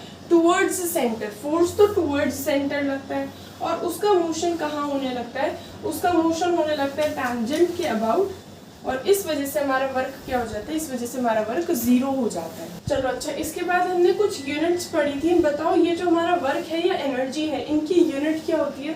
इनकी यूनिट होती है जूल। मेन यूनिट तो होती है जूल, लेकिन इनकी सीजीएस यूनिट क्या होती है? इनकी सीजीएस यूनिट होती है अर्ग। एनर्जी की जो मेन यूनिट है वो तो है जूल और सीजीएस यूनिट है अर्ग, और 1 जूल में 10 की पावर 7 अर्ग होते हैं। ये हमें याद रखना है। पहली बात ये हमें याद रखना है कि 1 जूल में 10 की पावर 7 अर्ग होते हैं। उसके अलावा एनर्जी की यूनिट क्या होती है? एक एनर्जी की यूनिट होती है किलोवाट आवर। इस किलोवाट आवर को हम क्या कहते हैं? ये किलोवाट आवर क्या है भाई? ये किलोवाट आवर कमर्शियल यूनिट है, ये इसे हम कमर्शियल यूनिट भी कहते हैं। और अगर हम इसकी वैल्यू निकालेंगे ना, 1 किलोवाट आवर की वैल्यू जूल्स में निकालेंगे, तो ऐसे सोचो 1 किलोवाट में 1000 वाट और 1 घंटे में 60 × 60 सेकेंड्स। जब इस पूरे को सॉल्व करेंगे तो आएगा 3.6 × 10 की पावर 6। ठीक है, इसके अलावा एक एनर्जी की यूनिट होती है कैलोरी। कैलोरी जनरली फूड के लिए यूज होती है कि इस फूड में इतनी कैलोरी की एनर्जी है ना। तो ये हमारी एनर्जी की यूनिट है कैलोरी। एक कैलोरी को अगर हमें कभी डिफाइन करने को पड़ जाए तो पता है एक कैलोरी का मतलब क्या होता है? एक कैलोरी का मतलब होता है अगर वाटर है, पता है इसकी डेफिनेशन है प्रॉपर। जैसे वाटर है, अभी ये वाटर पता है किस टेम्परेचर पर है? ये वाटर 14.5 डिग्री टेम्परेचर पर है। एक कैलोरी कितनी एनर्जी होती है? अगर मैं ये वाटर ले लूं, 1 ग्राम का पानी लिया है मैंने, 1 ग्राम पानी लिया है, इस 1 ग्राम के पानी का टेम्परेचर अगर मुझे 1 डिग्री से बढ़ाना है, 1 डिग्री से बढ़ाने का मतलब क्या है, अभी 14.5 डिग्री था, अब मुझे 15.5 डिग्री करना है। जो 1 ग्राम पानी का टेम्परेचर अगर मुझे 1 डिग्री सेल्सियस से बढ़ाना है तो मुझे जितनी एनर्जी देनी पड़ेगी उस एनर्जी को हम 1 कैलोरी कहते हैं। 1 कैलोरी देखो क्या है, एनर्जी की ही यूनिट है और इसे हम डिफाइन कैसे करते हैं याद रखना। 1 कैलोरी को डिफाइन करने को आ जाता है। तो 1 कैलोरी क्या होता है, it is the amount of energy required to raise the temperature of 1 gram of water by 1 degree Celsius. अगर मैं 1 ग्राम पानी लूं और उसका टेम्परेचर मुझे 1 डिग्री सेल्सियस से बढ़ाना हो तो मुझे उसे जितनी एनर्जी देनी पड़ेगी उसको हम क्या कहते हैं, उसको हम 1 कैलोरी कहते हैं। ठीक है, 1 कैलोरी में पता है कितने जूल्स होते हैं, 1 कैलोरी में होते हैं 4.18 जूल्स। मतलब इससे मैं ये भी कह सकती हूँ अगर मैं 1 ग्राम पानी लूँ और उसका टेम्परेचर 1 डिग्री से बढ़ाऊँ तो मुझे कितनी एनर्जी देनी पड़ेगी, 1 कैलोरी या फिर 4.18 जूल एनर्जी देनी पड़ेगी। 1 कैलोरी समझ में आ पा रहा है कितनी अमाउंट ऑफ एनर्जी होती है। 1 calorie is the amount of energy required to raise the temperature of 1 degree Celsius water by 1 gram water by 1 degree Celsius. उसको हम क्या कहते हैं, 1 कैलोरी कहते हैं। और 1 कैलोरी को जूल्स में लिखे तो क्या होगा, 4.18 जूल्स कहते हैं। अच्छा, 1 डिग्री भी मतलब वैसे तो कोई भी टेम्परेचर हो सकता है, लेकिन इसे लेके चलते हैं 14.5 से 15.5 डिग्री तक। अगर मेरे पास पानी है, 1 ग्राम पानी है, उसका फिलहाल टेम्परेचर क्या है, 14.5 डिग्री है। अब मुझे उस पानी का टेम्परेचर 15.5 डिग्री करना है। मेरे पास 14.5 डिग्री का पानी है, मुझे उसे 15.5 डिग्री का करना है। ठीक है, तो उस 1 ग्राम पानी को मेरे को कितनी एनर्जी देनी पड़ेगी, उसको हम पता है क्या कहते हैं, उसको हम कहते हैं 1 कैलोरी। और 1 कैलोरी में कितने जूल्स होते हैं, 1 कैलोरी में कितने जूल्स होते हैं, 4.18 जूल्स होते हैं। ठीक है, एक एनर्जी की यूनिट और होती है जो छोटे सब्सटेंसेस के लिए, एटॉमिक पार्टिकल्स के लिए यूज होती है, वो है इलेक्ट्रॉन वोल्ट। 1 इलेक्ट्रॉन वोल्ट में 1.6 × 10 की पावर -19 जूल्स होते हैं। 1 इलेक्ट्रॉन वोल्ट में 1.6 × 10 की पावर -19 जूल्स होते हैं अभी। ठीक है, तो ये सारी हमारी एनर्जी की यूनिट थी। पावर क्या होता है बताओ, पावर अगर हमें याद आता हो, पता है पावर क्या होता है, पावर होता है रेट ऑफ डूइंग वर्क या फिर वर्क अपॉन टाइम या फिर एनर्जी अपॉन टाइम। पावर क्या होता है भाई, पावर होता है रेट ऑफ डूइंग वर्क या फिर वर्क अपॉन टाइम या फिर एनर्जी अपॉन टाइम, ये हमारा पावर होता है। पावर की यूनिट क्या होती है भाई, पावर की यूनिट होती है वॉट, है ना। इस पावर की जो हम एसआई यूनिट की अगर हम बात करें तो इस पावर की एसआई यूनिट है वॉट। एनर्जी की एसआई यूनिट होती है जूल और टाइम की एसआई यूनिट होती है सेकंड। ठीक है, अगर हमें 1 वॉट को एक्सप्लेन करना पड़ जाए तो हम कैसे एक्सप्लेन करेंगे। 1 वॉट को एक्सप्लेन करना है ना तो हम कहेंगे अगर 1 जूल की एनर्जी या 1 जूल का वर्क हो रहा हो 1 सेकेंड में, 1 जूल का वर्क हो रहा हो 1 सेकेंड में, तो हम कह सकते हैं कि पावर कितना हो रहा है, पावर हमारा 1 वॉट है। पावर 1 वॉट कब होगा, power is said to be 1 watt if 1 joule of work is done in 1 second. अगर 1 जूल का वर्क मैं 1 सेकेंड में कर लूँ तो पावर क्या हो जाएगा, पावर हो जाएगा 1 वॉट। जल्दी से बताओ मुझे, इस वर्क का फॉर्मूला क्या होता था, इस वर्क का फॉर्मूला फोर्स इनटू डिस्प्लेसमेंट भी होता था। वर्क का फॉर्मूला फोर्स इनटू डिस्प्लेसमेंट याद आ रहा होगा, और अपॉन टाइम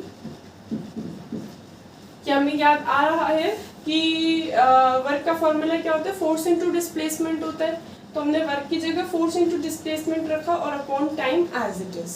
देखो पावर का अब नया फॉर्मूला जनरेट होने जा रहा है, क्योंकि हमें पता है ये जो डिस्टेंस अपॉन टाइम होता है, ये क्या होता है, डिस्टेंस अपॉन टाइम वेलोसिटी।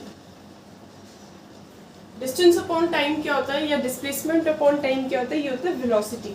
तो पावर का एक और फॉर्मूला है, देखो एक तो फॉर्मूला ये है power is equal to work upon time, ठीक है, और दूसरा फॉर्मूला क्या है, देखो वर्क क्या होगा, force into displacement upon time, displacement upon time क्या होता है, वेलोसिटी। तो एक और फॉर्मूला हो गया फोर्स इनटू वेलोसिटी।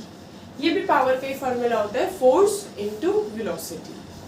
ठीक है भाई, तो इस फॉर्मूले को भी हम ध्यान रखेंगे। कभी कभी ये फॉर्मूला भी हमारे लिए यूज हो जाता है। पहले मुझे बताओ वर्क का फॉर्मूला क्या होता है, F इंटू डी। अगर थीटा की बात ना हो, फोर्स और डिस्टेंस सेम डायरेक्शन में लग रहे हो, तो F इंटू डी ही होता है। मुझे बताओ फोर्स एक स्केलर क्वांटिटी है या फिर एक वेक्टर क्वांटिटी है। अगर मैं इस फोर्स की बात करूं, क्या इसकी डायरेक्शन होती है? फोर्स की डायरेक्शन होती है, फोर्स की डायरेक्शन होती है, और इसीलिए ये फोर्स हमारा एक वेक्टर क्वांटिटी है। ऐसे याद रखना, डिस्प्लेसमेंट भी हमारा एक वेक्टर क्वांटिटी है। फोर्स भी वेक्टर है और डिस्प्लेसमेंट भी वेक्टर है। और सोचो ये जो वर्क है ना, लेकिन ये याद रखना, ये जो वर्क है ये स्केलर है ना। कितनी अजीब सी बात, ये भी वेक्टर है, ये भी वेक्टर है, लेकिन आंसर क्या है? स्केलर है। एक बात को याद रखना चाहो तो हमेशा याद रख सकते हो, दो स्केलर को मल्टीप्लाई करके हमेशा आंसर स्केलर आता है। दो स्केलर को मल्टीप्लाई करके आंसर हमेशा स्केलर आता है। एक स्केलर और एक वेक्टर को मल्टीप्लाई करके आंसर हमेशा वेक्टर आता है। ठीक है, लेकिन अगर एक स्केलर है और एक वेक्टर है तो आंसर स्केलर भी आ सकता है। देखो भाई, अगर हम दो स्केलर्स को मल्टीप्लाई कर रहे हैं, दो स्केलर्स को मल्टीप्लाई है ना, दो स्केलर को मल्टीप्लाई कर दिया। स्केलर जानते हो ना, जिनकी कोई डायरेक्शन ही नहीं है। तो ये हमारे, अगर हम दो स्केलर्स को मल्टीप्लाई कर रहे हैं, आंसर हमेशा स्केलर होता है। दो स्केलर को मल्टीप्लाई करोगे आंसर हमेशा स्केलर होगा। एक स्केलर और एक वेक्टर होगा तो हमेशा आंसर वेक्टर होगा। लेकिन अगर दोनों वेक्टर हों तो आंसर स्केलर भी हो सकता है, और अगर दोनों वेक्टर हों तो आंसर वेक्टर भी हो सकता है। जब दो वेक्टर्स को मल्टीप्लाई करके आंसर स्केलर आए तो हम उसे क्या देते हैं? Scalar product. और दो वेक्टर्स को मल्टीप्लाई करके अगर आंसर वेक्टर ही आए तो हम उसे क्या देते हैं? Vector product. तो हम ऐसा कह सकते हैं, ये जो हमारा वर्क है ना, ये वर्क क्या है? ये वर्क है, बताओ क्या है वर्क? वर्क है स्केलर प्रोडक्ट। वर्क क्या है भाई?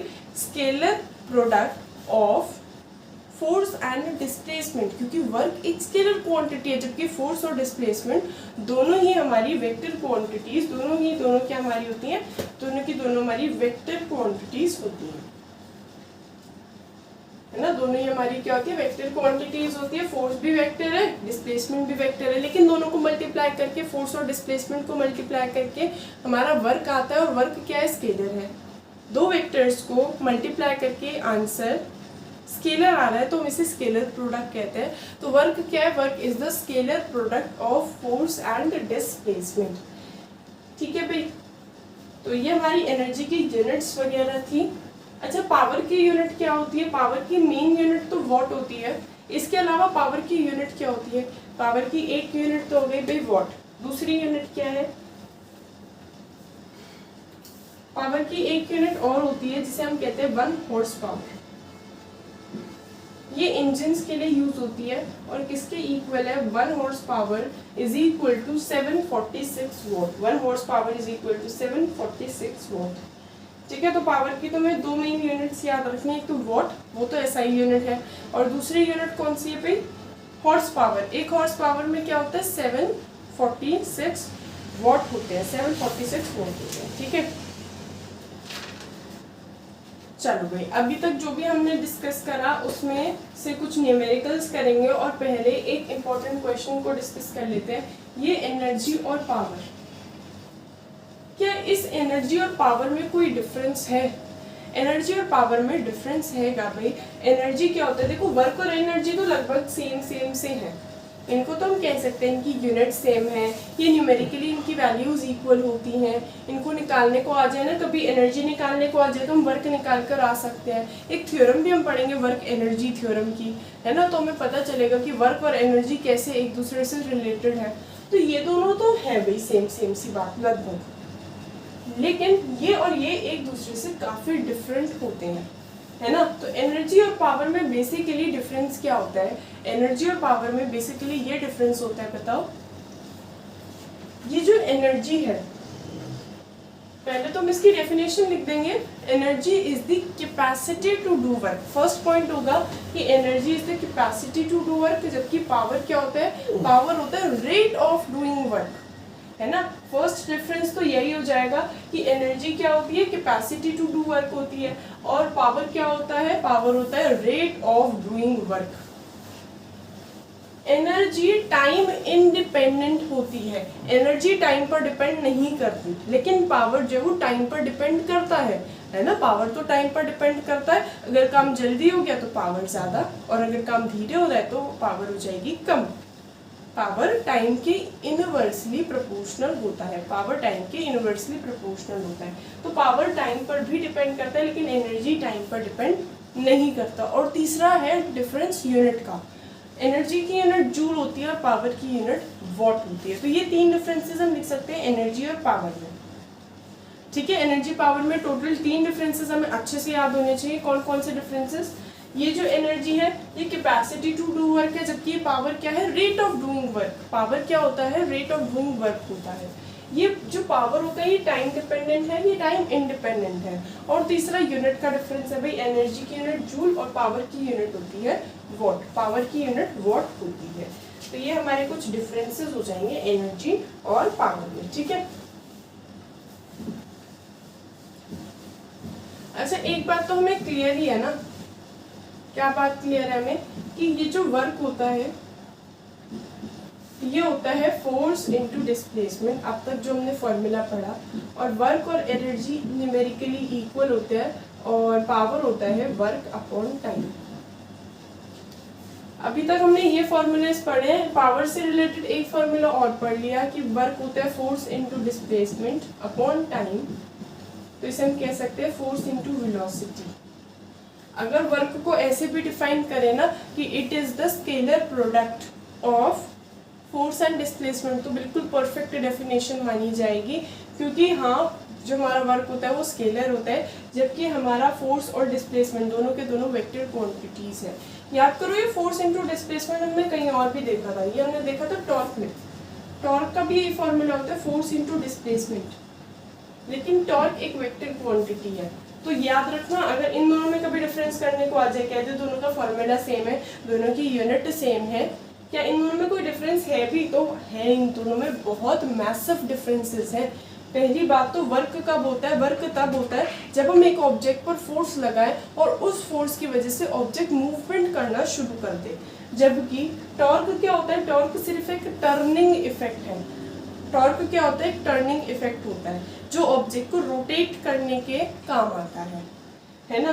दूसरी बात ये है, ये जो वर्क है ये स्केलर प्रोडक्ट है दो वेक्टर क्वांटिटीज का, जबकि जो टॉर्क है ये एक वेक्टर प्रोडक्ट है। मतलब टॉर्क वेक्टर होता है, वर्क स्केलर होता है। टॉर्क की डायरेक्शंस होती थी ना, टॉर्क की 2 डायरेक्शंस भी होती हैं, एक तो क्लॉकवाइज और एक एंटी क्लॉकवाइज। टॉर्क की डायरेक्शन होती है, वर्क की कोई डायरेक्शन नहीं होती। वर्क एक स्केलर क्वांटिटी है। ठीक है भाई, तो हमारे ये फॉर्मूलेज अभी तक जनरेट हो चुके हैं, अभी हम इन पे बेस्ड कुछ क्वेश्चंस ट्राई कर लेते हैं ना।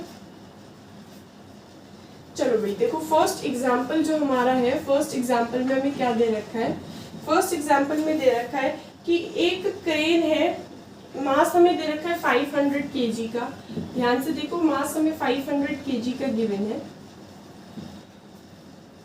ठीक है।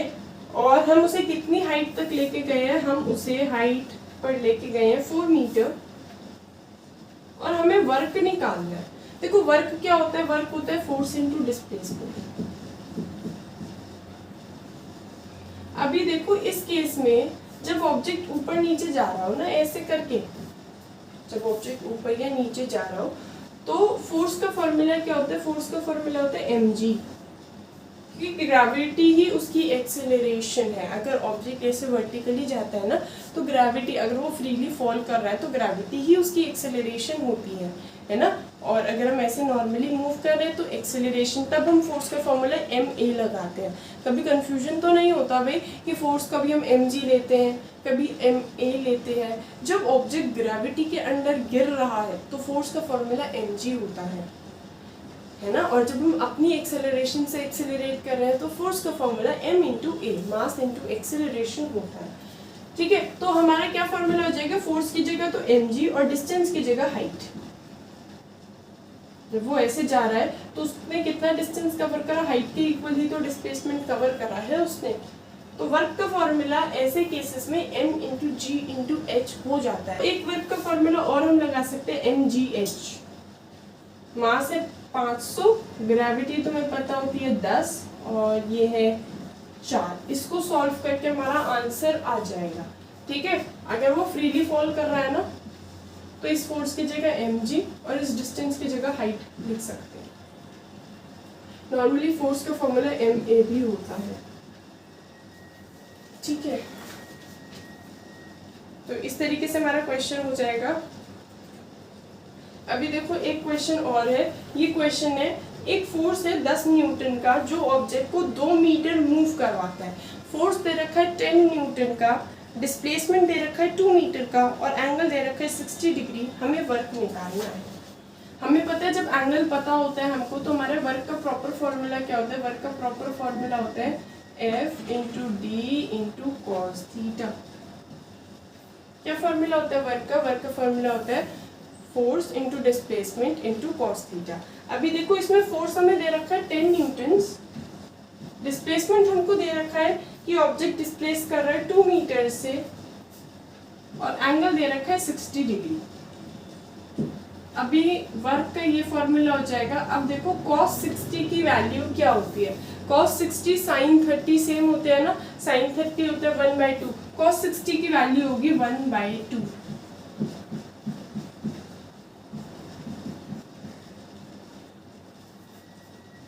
ठीक है, तो इस तरीके से हमारा वर्क निकल जाता है। अगर थीटा गिवन हो तो एफ डी कॉस थीटा, और अगर थीटा नहीं गिवन और उसी डायरेक्शन में मोशन हो रहा है तो क्या फॉर्मूला हो जाता है वर्क का? Force into displacement. ठीक है, देखो ये अच्छा क्वेश्चन है। एक बॉय है जो 40 केजी का है और वो 30 स्टेप्स चलता है। चलो भाई सारी बातें नोट कर लेते हैं। ये एग्जाम्पल 3 है और ये काफी अच्छा एग्जाम्पल है।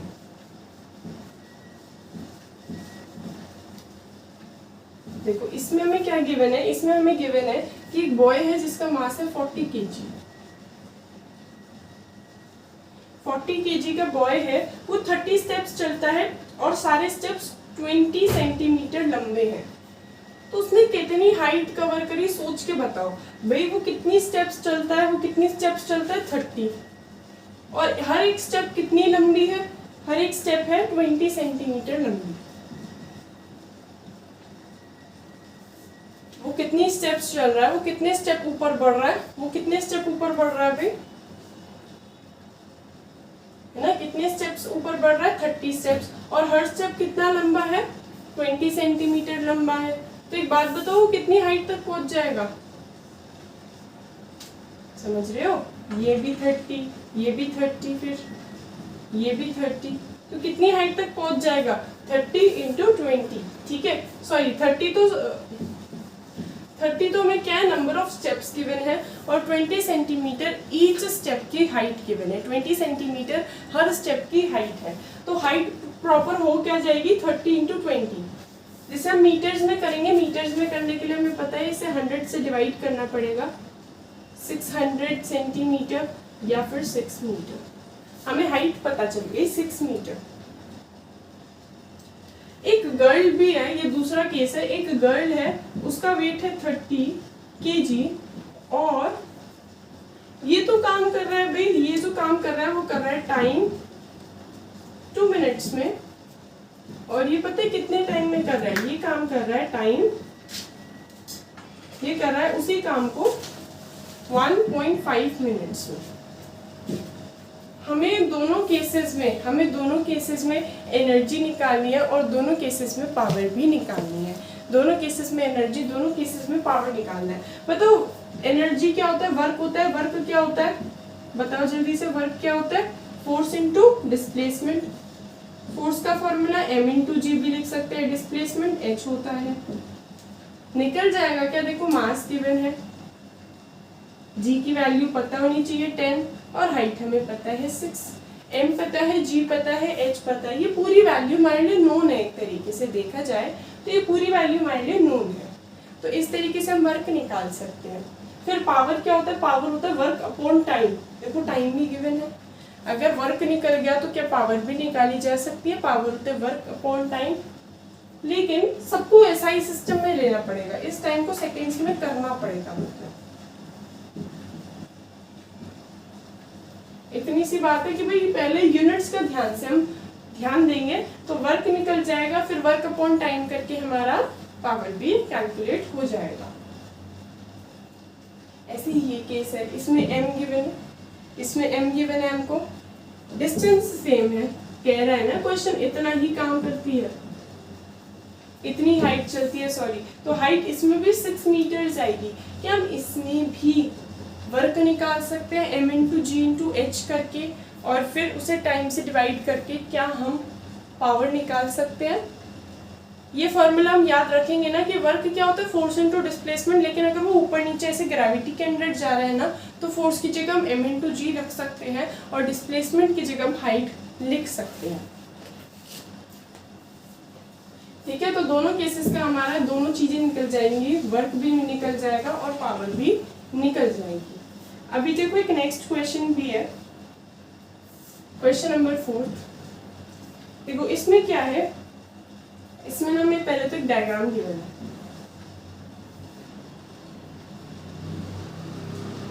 ये ऐसे एक ऑब्जेक्ट रखा है, इस पर हम फोर्स लगा रहे हैं और फोर्स की वजह से ऑब्जेक्ट जो है 15 न्यूटन का मैं इस पर फोर्स लगा रही हूँ और ये ऑब्जेक्ट जो है मूव कर रहा है और ये डिस्टेंस दे रखा है 5 मीटर, 5 मीटर दे रखा है। ये एंगल 30 डिग्री गिवन है, ये जो एंगल हमें गिवन है ये 30 डिग्री है, ये एंगल हमको 30 डिग्री गिवन है, हमें निकालना है work in pulling the body. मतलब मैं ऐसे पुल कर रही हूँ ना तो मेरे को कितना वर्क करना पड़ रहा है, बताओ कैसे निकालेंगे वर्क? वर्क क्या होता है, फोर्स इनटू डिस्प्लेसमेंट। मैं पुल कैसे कर रही हूँ, ऐसे, मूव कैसे कर रहा है, ऐसे, कैसे निकालूंगी जल्दी बताओ? बताओ भाई, वर्क इन पुलिंग क्या होगा, पुलिंग में कितना वर्क लग रहा है, फोर्स है 15 न्यूटन और डिस्प्लेस कितना कर रहा है 5 मीटर से, या 75 जूल्स लिख सकते हैं। ठीक है भाई, ये आंसर आ जाएगा। इसके बाद क्या है, इसके बाद है force due to gravity. Gravity की वजह से इस पर फोर्स कितना लग रहा होगा बता सकते हो? ये ऑब्जेक्ट का वेट दे रखा है 2 kg, मास दे रखा है 2 kg और हमको बताना है अगर मास 2 kg है तो इसका ग्रेविटेशनल वर्क कितना हो, ग्रेविटेशनल फोर्स कितना होगा बताओ? ग्रेविटेशनल फोर्स क्या होता है, याद रखा करो भाई, ग्रेविटेशनल फोर्स होता है mg। अगर ग्रेविटेशनल फोर्स पूछे कोई तुमसे तो वो क्या होता है, m इंटू जी। मास पता है 2, g पता है 10, 20 न्यूटन आ जाएगा। ये ग्रेविटेशनल आ गया। अब हमें बताना है work done against gravity, gravity के अगेंस्ट कितना वर्क हो रहा है। हमें ग्रेविटेशनल वर्क भी निकालना है, तुम्हें पता होना चाहिए ग्रेविटी हमें इस तरीके से खींचती है, ऐसे खींचती है। देखो एक बात ध्यान रखो, ये पुलिंग वाला वर्क अलग है और ग्रेविटी वाला वर्क अलग है। ये बात हम डिस्कस थोड़ा सा हमने करा भी था कि ऐसा हो सकता है कि मैं किसी के हिसाब से पॉजिटिव वर्क करूं और साइमल्टेनियसली जैसे मैं आगे चल रही हूँ तो फ्रिक्शन के हिसाब से नेगेटिव वर्क हो रहा है ना, फ्रिक्शन के हिसाब से नेगेटिव वर्क हो रहा है, लेकिन मैं आगे मूव कर रही थी, मस्कुलर वर्क पॉजिटिव ही है मेरा।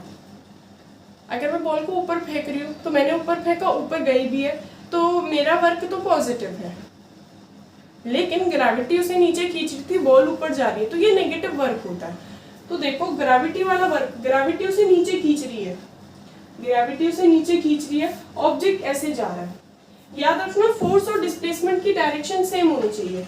अगर फोर्स की डायरेक्शन ये है तो डिस्प्लेसमेंट की डायरेक्शन भी ये वाली होनी चाहिए। इस बात को थोड़ा सा ध्यान दो, ये अच्छा क्वेश्चन है क्योंकि देखो इसमें तो फोर्स और डिस्टेंस की डायरेक्शन सेम थी, हमने फोर्स भी ऐसे ही लगाया, मूव भी ऐसे ही करा ऑब्जेक्ट। लेकिन इस केस में क्या है भाई, इस केस में ये है कि फोर्स तो ऐसे लग रहा है, ग्रेविटी वाला फोर्स कैसे लग रहा है, नीचे की डायरेक्शन में, तो डिस्प्लेसमेंट कैसा सा होगा बताओ? डिस्प्लेसमेंट हम कौन सा ले, हम ये डिस्प्लेसमेंट 5 मीटर नहीं ले सकते। सोचो ना, जब फोर्स इस डायरेक्शन में लग रहा है तो डिस्टेंस भी इसी डायरेक्शन वाला चाहिए हमें। ठीक है, फोर्स अगर नीचे लग रहा है तो डिस्टेंस भी ये वाला चाहिए पड़ेगा हमको। फोर्स और डिस्प्लेसमेंट की डायरेक्शन सेम होनी चाहिए। फोर्स ऐसे लग रहा है तो इसके पैरेलल या एंटी पैरेलल कौन सी डायरेक्शन है, है ना। अगर हमें इसके अक्रॉस अगर फोर्स ऐसे लग रहा है या ऐसे लग रहा है तो इसके क्रॉस जो हमारा डिस्टेंस है, डिस्प्लेसमेंट है, वो ये है। फोर्स और डिस्प्लेसमेंट की डायरेक्शन सेम होनी चाहिए। मतलब जो अगर हम ग्रेविटी वाला वर्क निकालेंगे तो उसका फॉर्मूला क्या हो जाएगा, उसका फॉर्मूला हो जाएगा फोर्स इनटू डिस्प्लेसमेंट। फोर्स कितना लग रहा है वो तो हमने निकाल ही लिया कि ग्रेविटी वाला फोर्स कितना है। ग्रेविटी वाला फोर्स 20 न्यूटन है, ये हम निकाल चुके हैं।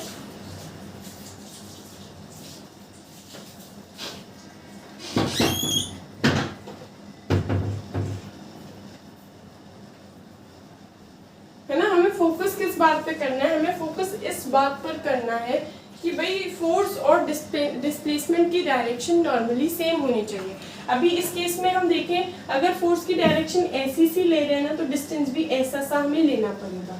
बस इतनी बात का हमें ध्यान रखना है। देखो जैसे फोर्स ऐसे था, डिस्टेंस ऐसे था, ये प्रॉपर है, ठीक है। अभी अगर फोर्स ऐसे लग रहा है तो डिस्टेंस इसके ही पैरेलल ये वाली डायरेक्शन लेनी पड़ेगी। अभी काम तुम्हारा ये बचा है, काम क्या बचा है, हमें ये ए बी निकालना पड़ेगा। क्या ये हम ए बी डिस्टेंस निकाल सकते हैं?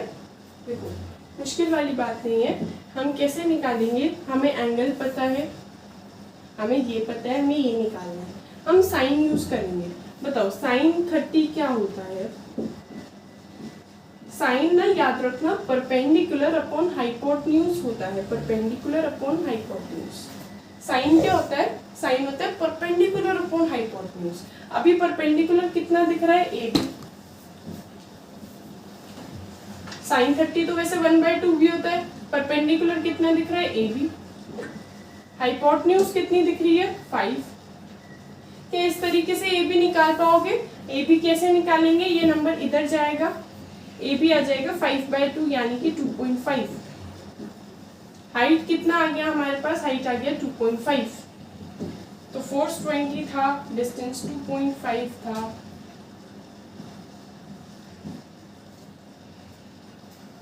न्यूटन मीटर या जूल। इस तरीके से हमें सोचना पड़ेगा। अगर फोर्स इस डायरेक्शन में तो डिस्प्लेसमेंट भी ऐसी सी होनी चाहिए, अगर फोर्स इस डायरेक्शन में तो डिस्प्लेसमेंट भी ऐसा सा होना चाहिए। देखो एग्जाम्पल 5 में हमें क्या गिवन है? एग्जाम्पल 5 में हमें गिवन है पावर हमें निकालनी है, कैलकुलेट द पावर। पावर हमारे लिए क्या है? Question mark. Power question mark है। रिक्वायर्ड टू लिफ्ट 10 की पावर 5 kg। मास हमें गिवन है, मास कितना है? 10 की पावर 5 kg। मास गिवन है पर आवर। पर आवर का मतलब क्या होता है कि टाइम है 1 आवर। पर आवर का मतलब होता है टाइम है 1 hour. From a mine 360 metre deep. Height हमें कितनी दे रखी है? 360 मीटर्स। हमसे क्या पूछा है? हमसे पूछा है पावर निकालो। पावर कैसे निकालते हैं भाई? पावर होता है वर्क अपॉन टाइम, याद आता होगा। पावर होता है वर्क अपॉन टाइम।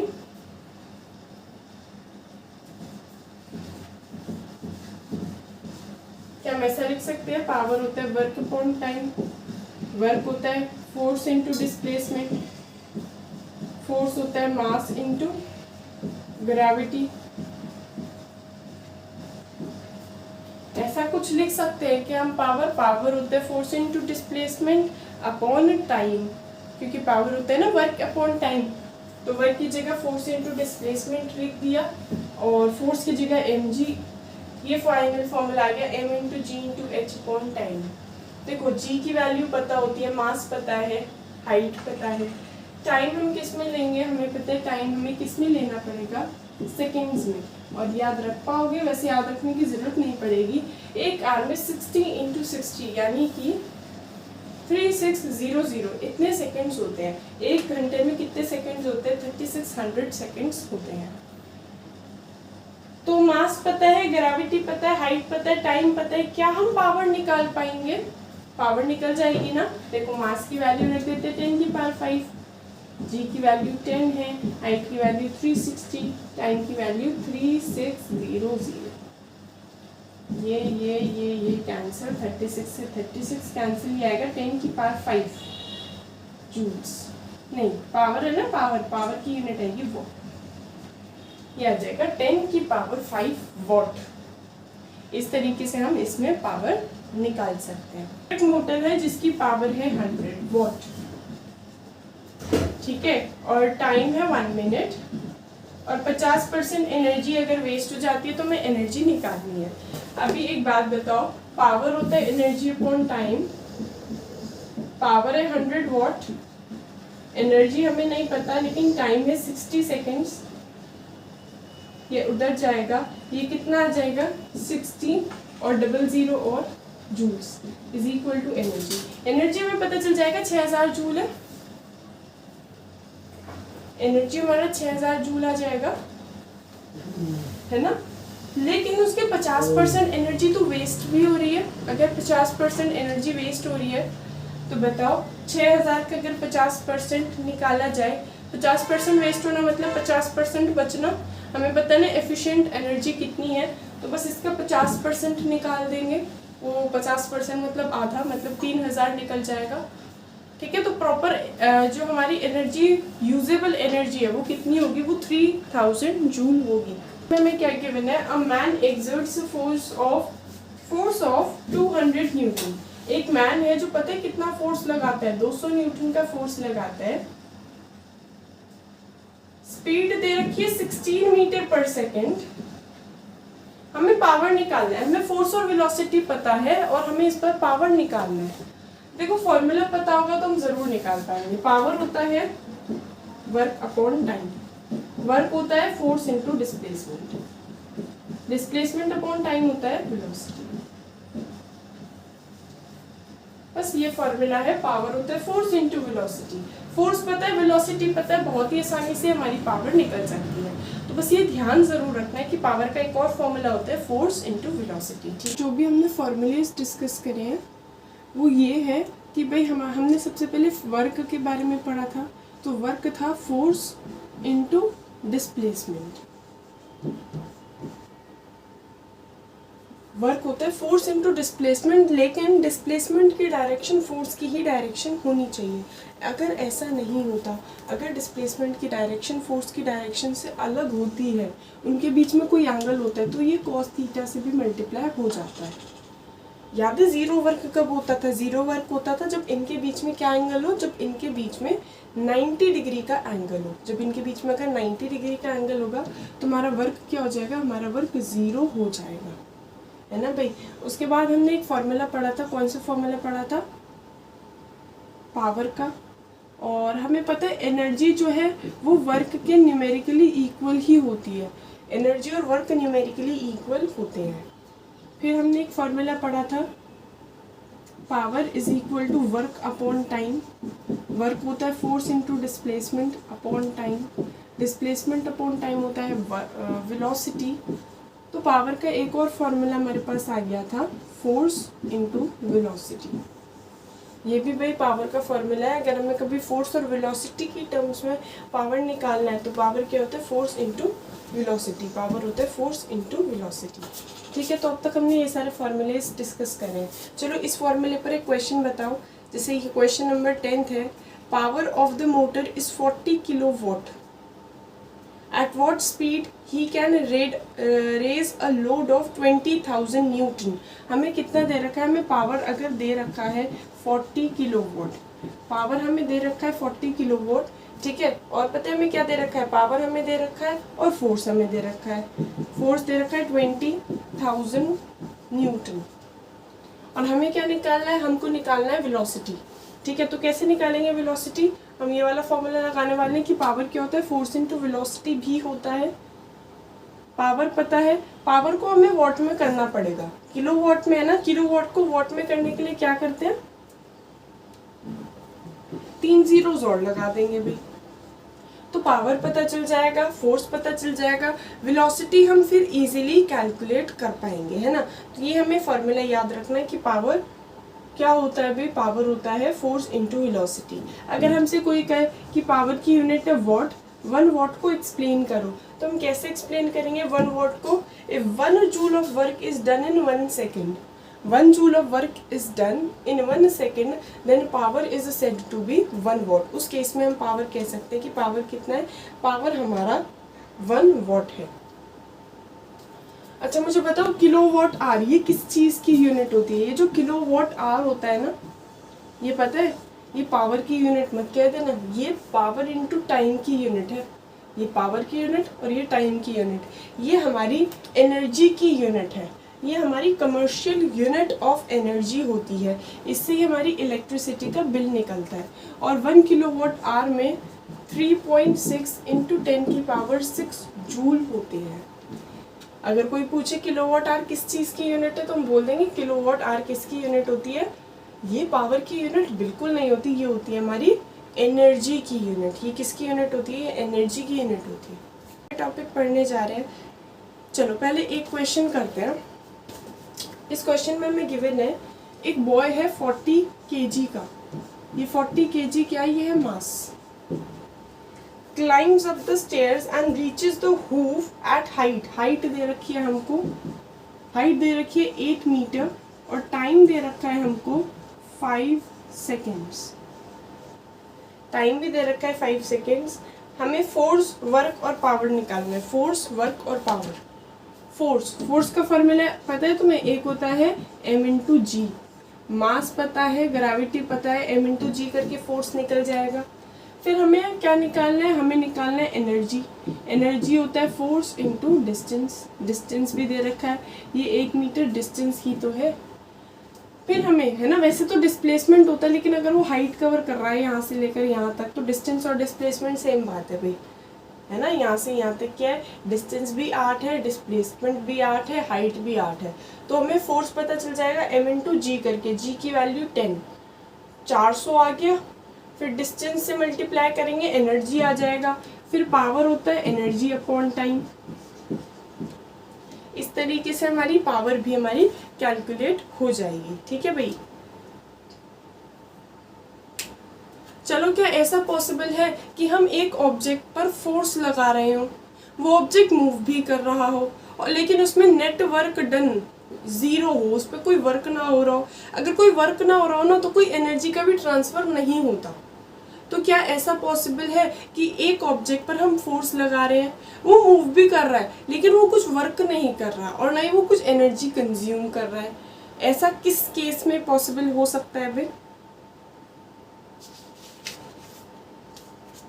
ऐसा पता है कब पॉसिबल हो सकता है? जब ऑब्जेक्ट सर्कुलर मोशन कर रहा हो। अगर ऑब्जेक्ट सर्कुलर मोशन कर रहा है ना, सर्कुलर मोशन, तो उसमें क्या होता है? सर्कुलर मोशन करते समय ये जो फोर्स होता है ये तो सेंटर की तरफ होता है, सेंट्रीपिटल फोर्स, और डायरेक्शन होती है इसकी ऐसी। इनके बीच में एंगल हो जाता है 90 डिग्री।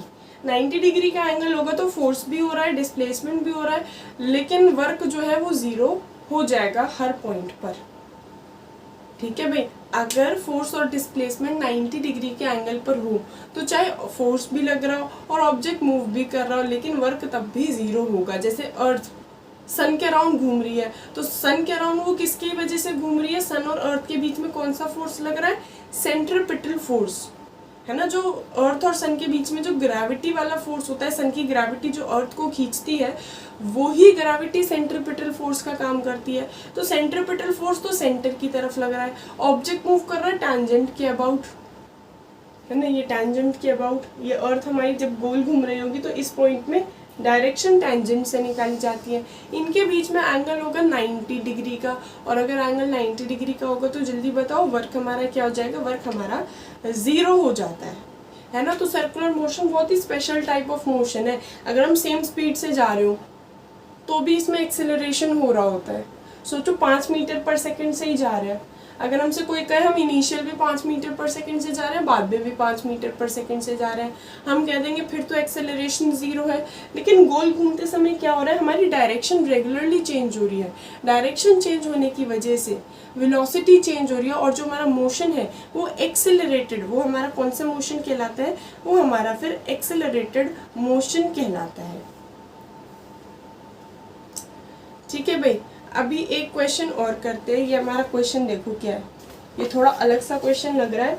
अ बॉय टेक्स 3 मिनट्स, टाइम हमें दे रखा है 3 minutes. A boy takes 3 minutes. Boy take 3 minutes to lift 20 litre water bucket. Water की वॉल्यूम क्या है? ये 20 लीटर क्या होता है? ये होता है वॉल्यूम. ये हमारा क्या है? ये हमारा वॉल्यूम है. From a 20 metre deep well. Height हमें कितनी दे रखी है? 20 मीटर्स. ठीक है भाई, हाइट हमें कितनी दे रखी है? 20 मीटर्स. इसके बाद देखो क्या गिवन है. और उसके फादर सेम काम 2 मिनट्स में करते हैं. ये सन का केस है. फादर जो है वो बिल्कुल सेम काम 2 मिनट्स में करते हैं. ठीक है भाई. उसके बाद क्या हुआ? हमें दोनों की वर्क को, पावर को, हमें दोनों की वर्क और पावर का रेशियो निकालना है. ठीक है, दोनों की वर्क और दोनों की पावर निकालनी है बेसिकली. तो इसका वर्क हम कैसे निकालेंगे? सन का अगर हमें वर्क निकालना हो, हमें दे रखा है वाटर की जो डेंसिटी है वो होती है, बताओ कितनी? 1000 kg पर मीटर क्यूब. पहले ये लीटर है, लीटर को मीटर क्यूब में करना आना चाहिए भाई. वॉल्यूम की बेसिकली 3 मेन यूनिट्स होती हैं. वॉल्यूम की 3 मेन यूनिट्स होती हैं. एक होता है लीटर, एक होता है मीटर, एक होता है हमारा मीटर क्यूब, एक होता है लीटर और एक होता है सेंटीमीटर क्यूब. ठीक है भाई. कैसे याद रखेंगे हम इस बात को? वॉल्यूम की 3 यूनिट्स होती है, मीटर क्यूब, लीटर और सेंटीमीटर क्यूब. कभी भी इन्हें कन्वर्ट करने को आ सकता है. तो हम कैसे कन्वर्ट करते हैं? हम बस इसी सीक्वेंस में याद रखेंगे, मीटर क्यूब, लीटर और सेंटीमीटर क्यूब. और फिर हम क्या बोलेंगे? हम बोलेंगे 1 metre cube equals to 1000 litres और 1 litre is equal to 1000 centimetre cube. इन्हें इसी सीक्वेंस में याद रखो भाई. Metre cube, litre, centimetre cube. फिर क्या कहेंगे? 1 मीटर क्यूब में 1000 लीटर और 1 लीटर में 1000 सेंटीमीटर क्यूब होते हैं. तो अभी हमारा वॉल्यूम लीटर में है और हमें पता है हमें मीटर क्यूब में कन्वर्ट करना है. 1 मीटर क्यूब में अगर 1000 लीटर होते तो हम ऐसा भी कह सकते हैं 1 लीटर में 1/1000 मीटर क्यूब होते. ऐसा भी हम बोल सकते हैं, 1 लीटर में 1/1000 मीटर क्यूब होते हैं. कह सकते हैं ना हम ऐसा, 1 लीटर में 1/1000 मीटर क्यूब होते हैं, है ना. इसके बाद देखो क्या करेंगे. इसके बाद देखो वॉल्यूम है 20 लीटर्स की. तो 20 लीटर्स क्या होगा? 20 litres is equal to 20 into 1/1000 metre cube,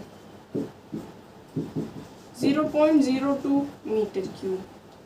volume कितना आ जाएगा हमारा? 0.02 मीटर क्यूब. अब हमें वॉल्यूम पता है, हमें डेंसिटी भी पता है. बताओ डेंसिटी का बेसिकली फॉर्मूला क्या होता है? डेंसिटी का फॉर्मूला होता है मास अपॉन वॉल्यूम. डेंसिटी क्या होता है? मास अपॉन वॉल्यूम, जिसमें हमें वॉल्यूम पता है. तो हमें पता है डेंसिटी पता है, वॉल्यूम पता है, हम मास को निकाल सकते हैं.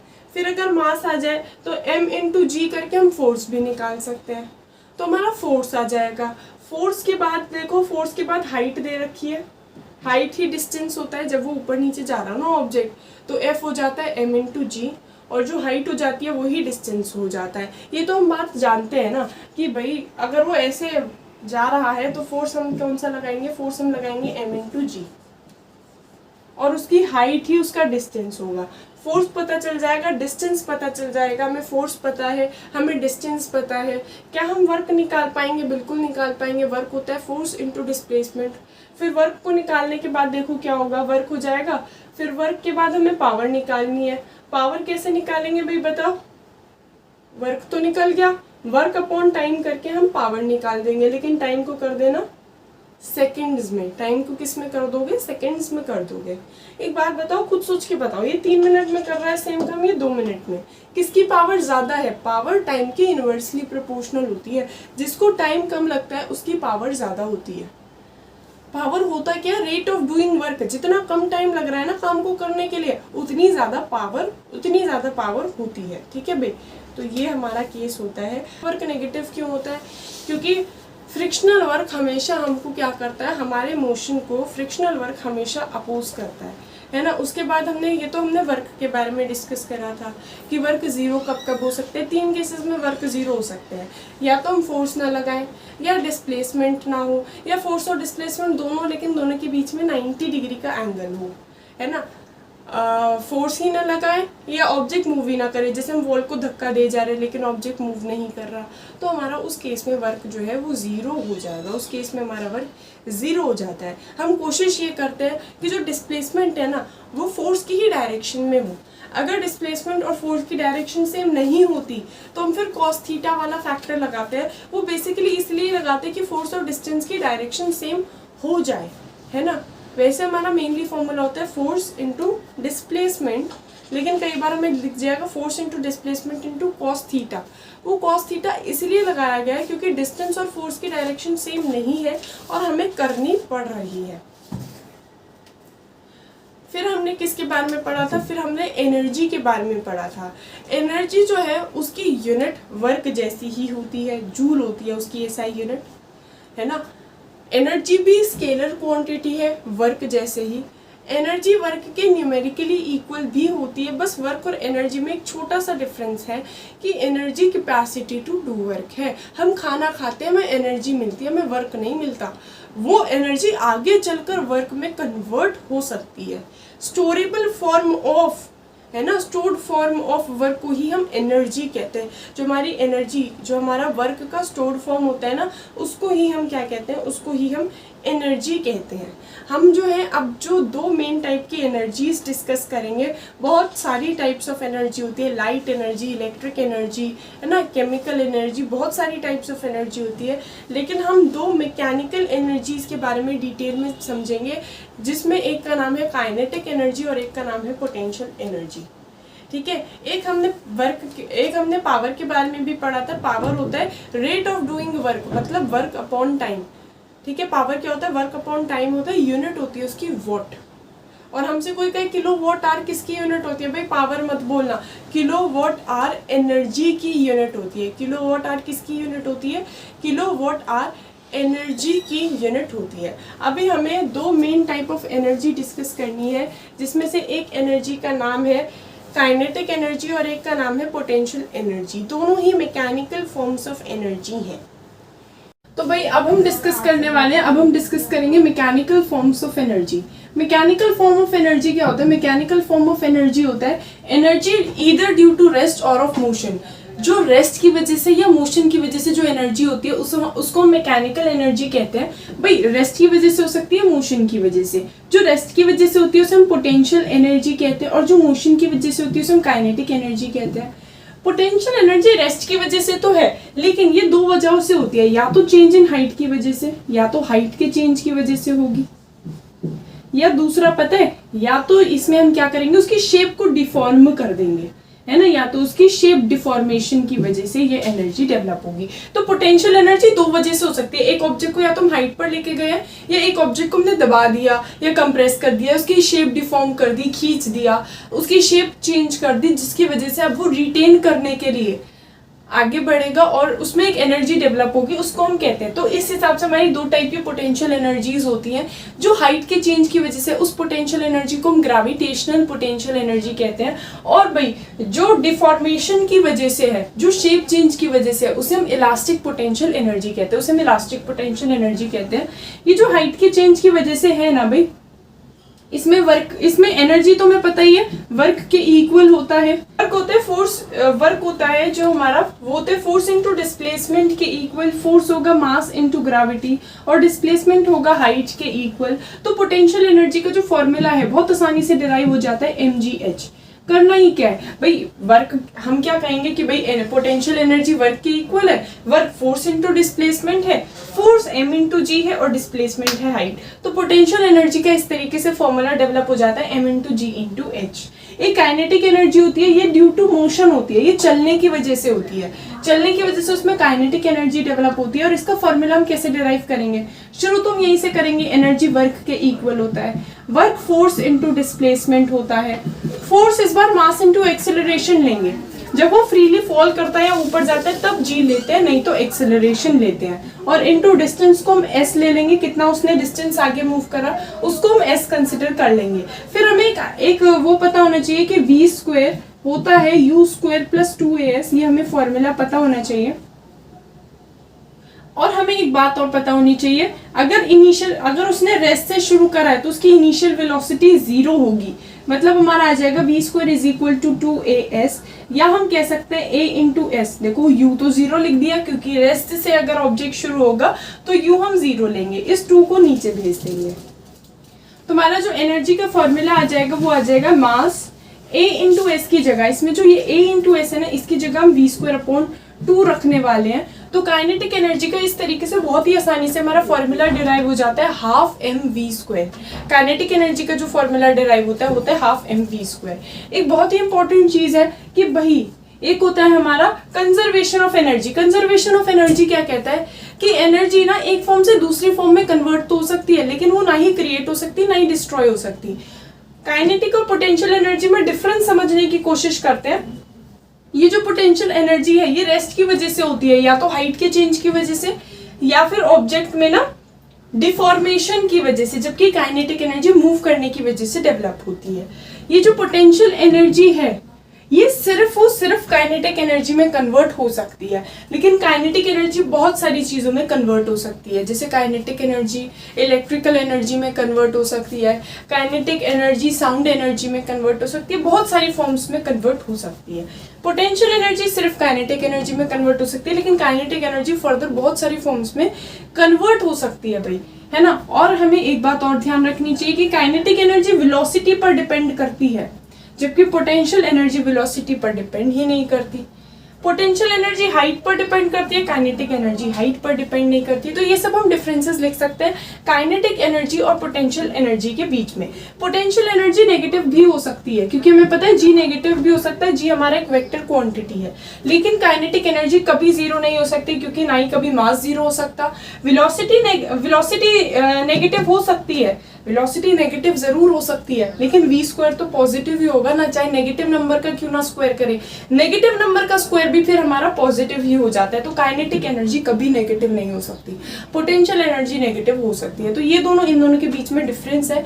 जो अब हम पढ़ने वाले हैं वो है conservation of energy. Conservation of energy को हम पढ़ेंगे कि भाई एनर्जी जो है ना, टोटल एनर्जी वो हमेशा कंजर्व्ड रहती है, टोटल एनर्जी हमेशा कंजर्व्ड रहेगी। इसके लिए हम एक बॉल समझ लेते हैं। बॉल जो है वो ऊपर से नीचे गिर रही थी, तो ये 3 पॉइंट्स हमने कंसिडर कर लिए कि भाई वो नीचे आ रही है।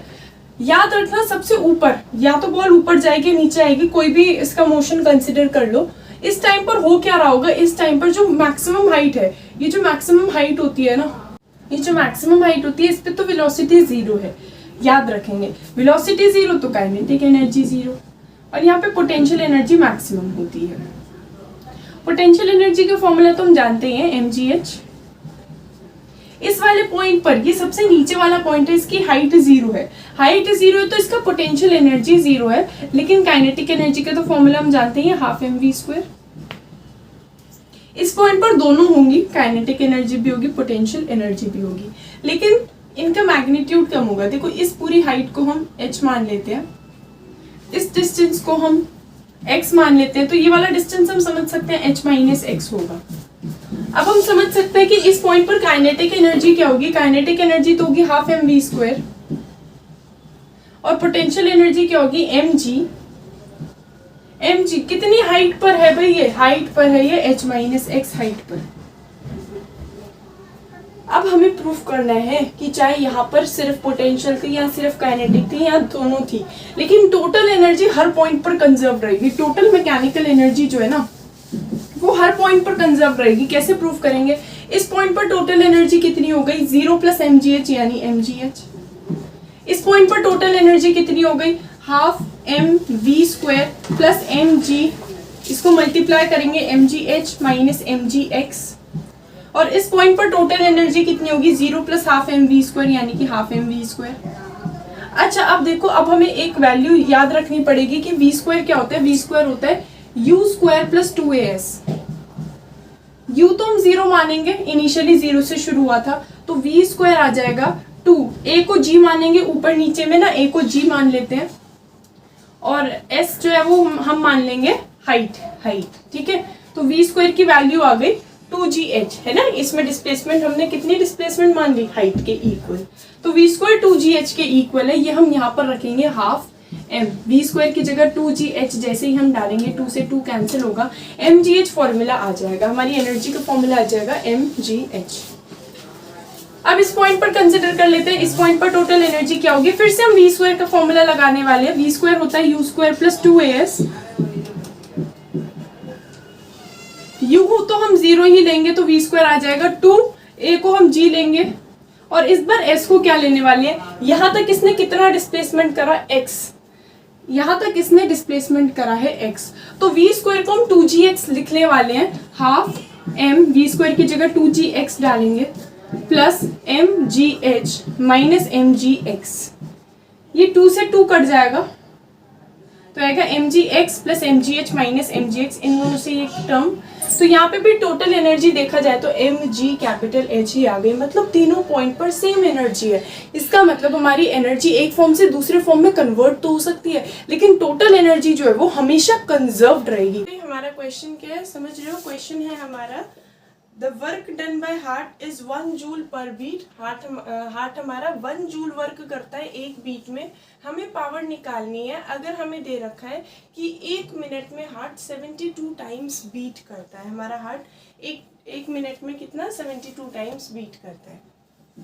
चलो हमें तो एक बीट का निकालना है, 72 टाइम्स बीट करता है, मतलब 72 बीट्स होती हैं,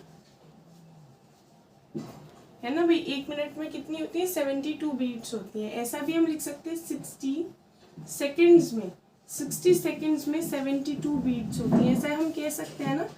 60 सेकेंड्स में 72 बीट्स होती है। हमें तो एक बीट का पता है, तो एक बीट होने में कितना टाइम लगता है भाई। एक बीट होने में 60/72 इतना टाइम लगता है। एक बीट होने में इतना टाइम लगेगा भाई। देखो एक मिनट में 72 बीट्स पॉसिबल है, एक मिनट में 72 बीट्स पॉसिबल है। एक मिनट मतलब 60 सेकेंड्स में 72 बीट्स पॉसिबल है, तो एक बीट में कितना टाइम लगेगा, 12 5 जा 12 6 जा, ठीक है। तो एक बीट में कितना टाइम लग रहा है, 5/6 सेकेंड। मतलब एक बीट का हमें टाइम पता चल गया, हमें वर्क पता चल गया, हमें टाइम भी पता है, हमें वर्क भी पता है। हमें निकालना है पावर का फॉर्मूला याद रखना पड़ेगा, वर्क अपॉन टाइम। पावर का फॉर्मूला क्या होता है, पावर का फॉर्मूला होता है वर्क अपॉन टाइम। वर्क हमें 1 जूल गिवन है और टाइम हमें 5/6 सेकेंड्स गिवन है। ये 6 ऊपर जाएगा, 6/5 वॉट या फिर 1.2 वॉट। इस तरीके से हमारी पावर निकल जाएगी। कोई प्रॉब्लम तो नहीं है इस क्वेश्चन में। सबसे पहले मैं दे रखा था कि हार्ट 1 जूल का वर्क करता है एक बीट में, और कह रहे हैं एक मिनट में 72 बीट्स हैं। तो हमने निकाल लिया एक बीट में कितना टाइम लगता है। एक बीट में भाई 60 सेकेंड्स लगते हैं 72 बीट्स में, तो एक बीट में इतना टाइम लगता होगा। एक बीट का टाइम निकल गया, एक बीट का वर्क पता चल गया। फिर पावर होता है वर्क अपॉन टाइम। उस तरीके से हमने क्या निकाल दिया, उस तरीके से हमने पावर को कैलकुलेट कर लिया। हम ना इसको फर्दर ये भी लिख सकते हैं भाई। इसको अगर मैं 1.8 लिखूं, ये तो भी 18 आया है, इसे हम 1.8 × 10 लिख सकते हैं। फिर जब इन दोनों को मल्टीप्लाई करोगे तो 1.8 × 10 की पावर 7 जूल आ जाएगा। ऐसा भी लिख सकते हैं हम, कोई दिक्कत वाली बात नहीं है। 18 को 1.8 × 10 लिख दो, है ना, फिर हो जाएगा नहीं।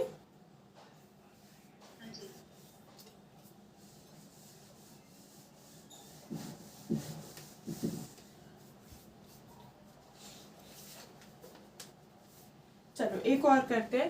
N electric motor of power 100 watt. Power एक इलेक्ट्रिक मोटर की दे रखी है 100 वॉट, ये पावर है।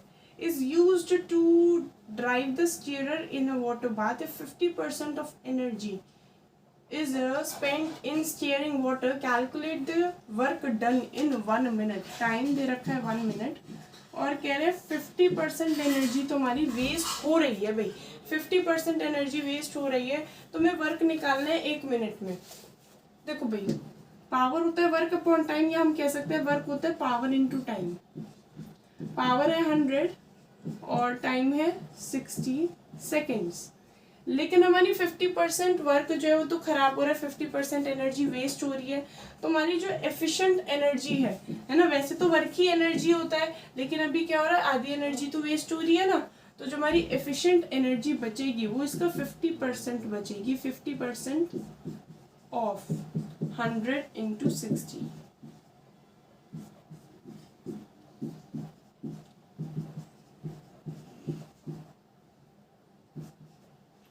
ठीक है भाई, 50% बचेगी। वो एनर्जी क्या होगी, वो एनर्जी होगी 50%।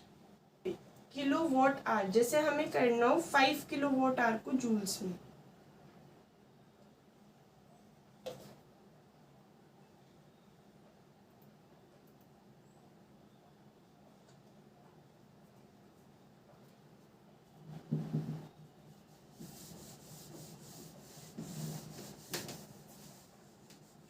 अगर हमें 5 किलो वॉट आवर को जूल्स में करना है, हम क्या लिखेंगे, हम लिखेंगे 1 kilowatt hour equals to, 1 kilowatt का मतलब क्या होता है, 1000 वॉट, और 1 आवर का मतलब क्या होता है, 3600 सेकेंड्स। एक घंटे में 60 मिनट्स होंगे और 1 मिनट में 60 सेकेंड्स होंगे। तो जब हम देखेंगे तो 3600 सेकेंड्स आ जाएंगे। तो ये हमें पता होना चाहिए, ये वैल्यू होती है 3.6 इंटू 10 की पावर 6, और वॉट सेकेंड होता है जूल। वॉट सेकेंड ही जूल होता है भाई, पावर होता है ना, पावर वर्क अपॉन टाइम। तो ये जो वॉट होता है यही तो होता है, पावर की यूनिट वॉट, वर्क की यूनिट जूल और टाइम की यूनिट सेकेंड। ठीक है, तो ये what into second, what into second होता है जूल, वॉट इंटू सेकेंड हो गया जूल। तो हमें याद रखना चाहिए 1 किलो वॉट आवर में 3.6 इंटू 10 की पावर 6 जूल्स होते हैं। तो 5 किलो वॉट आवर में क्या होगा, 5 किलो वॉट आवर में 5 इंटू 3.6 इंटू 10 की पावर 6 जूल्स होंगे।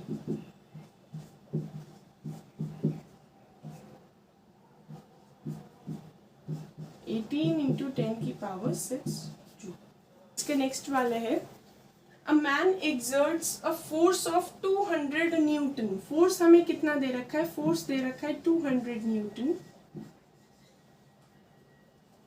With a constant speed. Speed हमें, स्पीड भी दे रखी है 16 मीटर पर सेकेंड, 16 मीटर पर सेकेंड स्पीड है। हमें पावर निकालनी है भाई। पावर का फॉर्मूला होता है वर्क अपॉन टाइम, हमें पता है। वर्क होता है फोर्स इंटू डिस्टेंस, हमें पता है। डिस्टेंस अपॉन टाइम होता है वेलोसिटी, ये भी हमें पता है। तो पावर का फॉर्मूला हम लगाएंगे फोर्स इंटू वेलोसिटी। हमें फोर्स पता है, वेलोसिटी पता है, बहुत इजीली निकल जाएगा।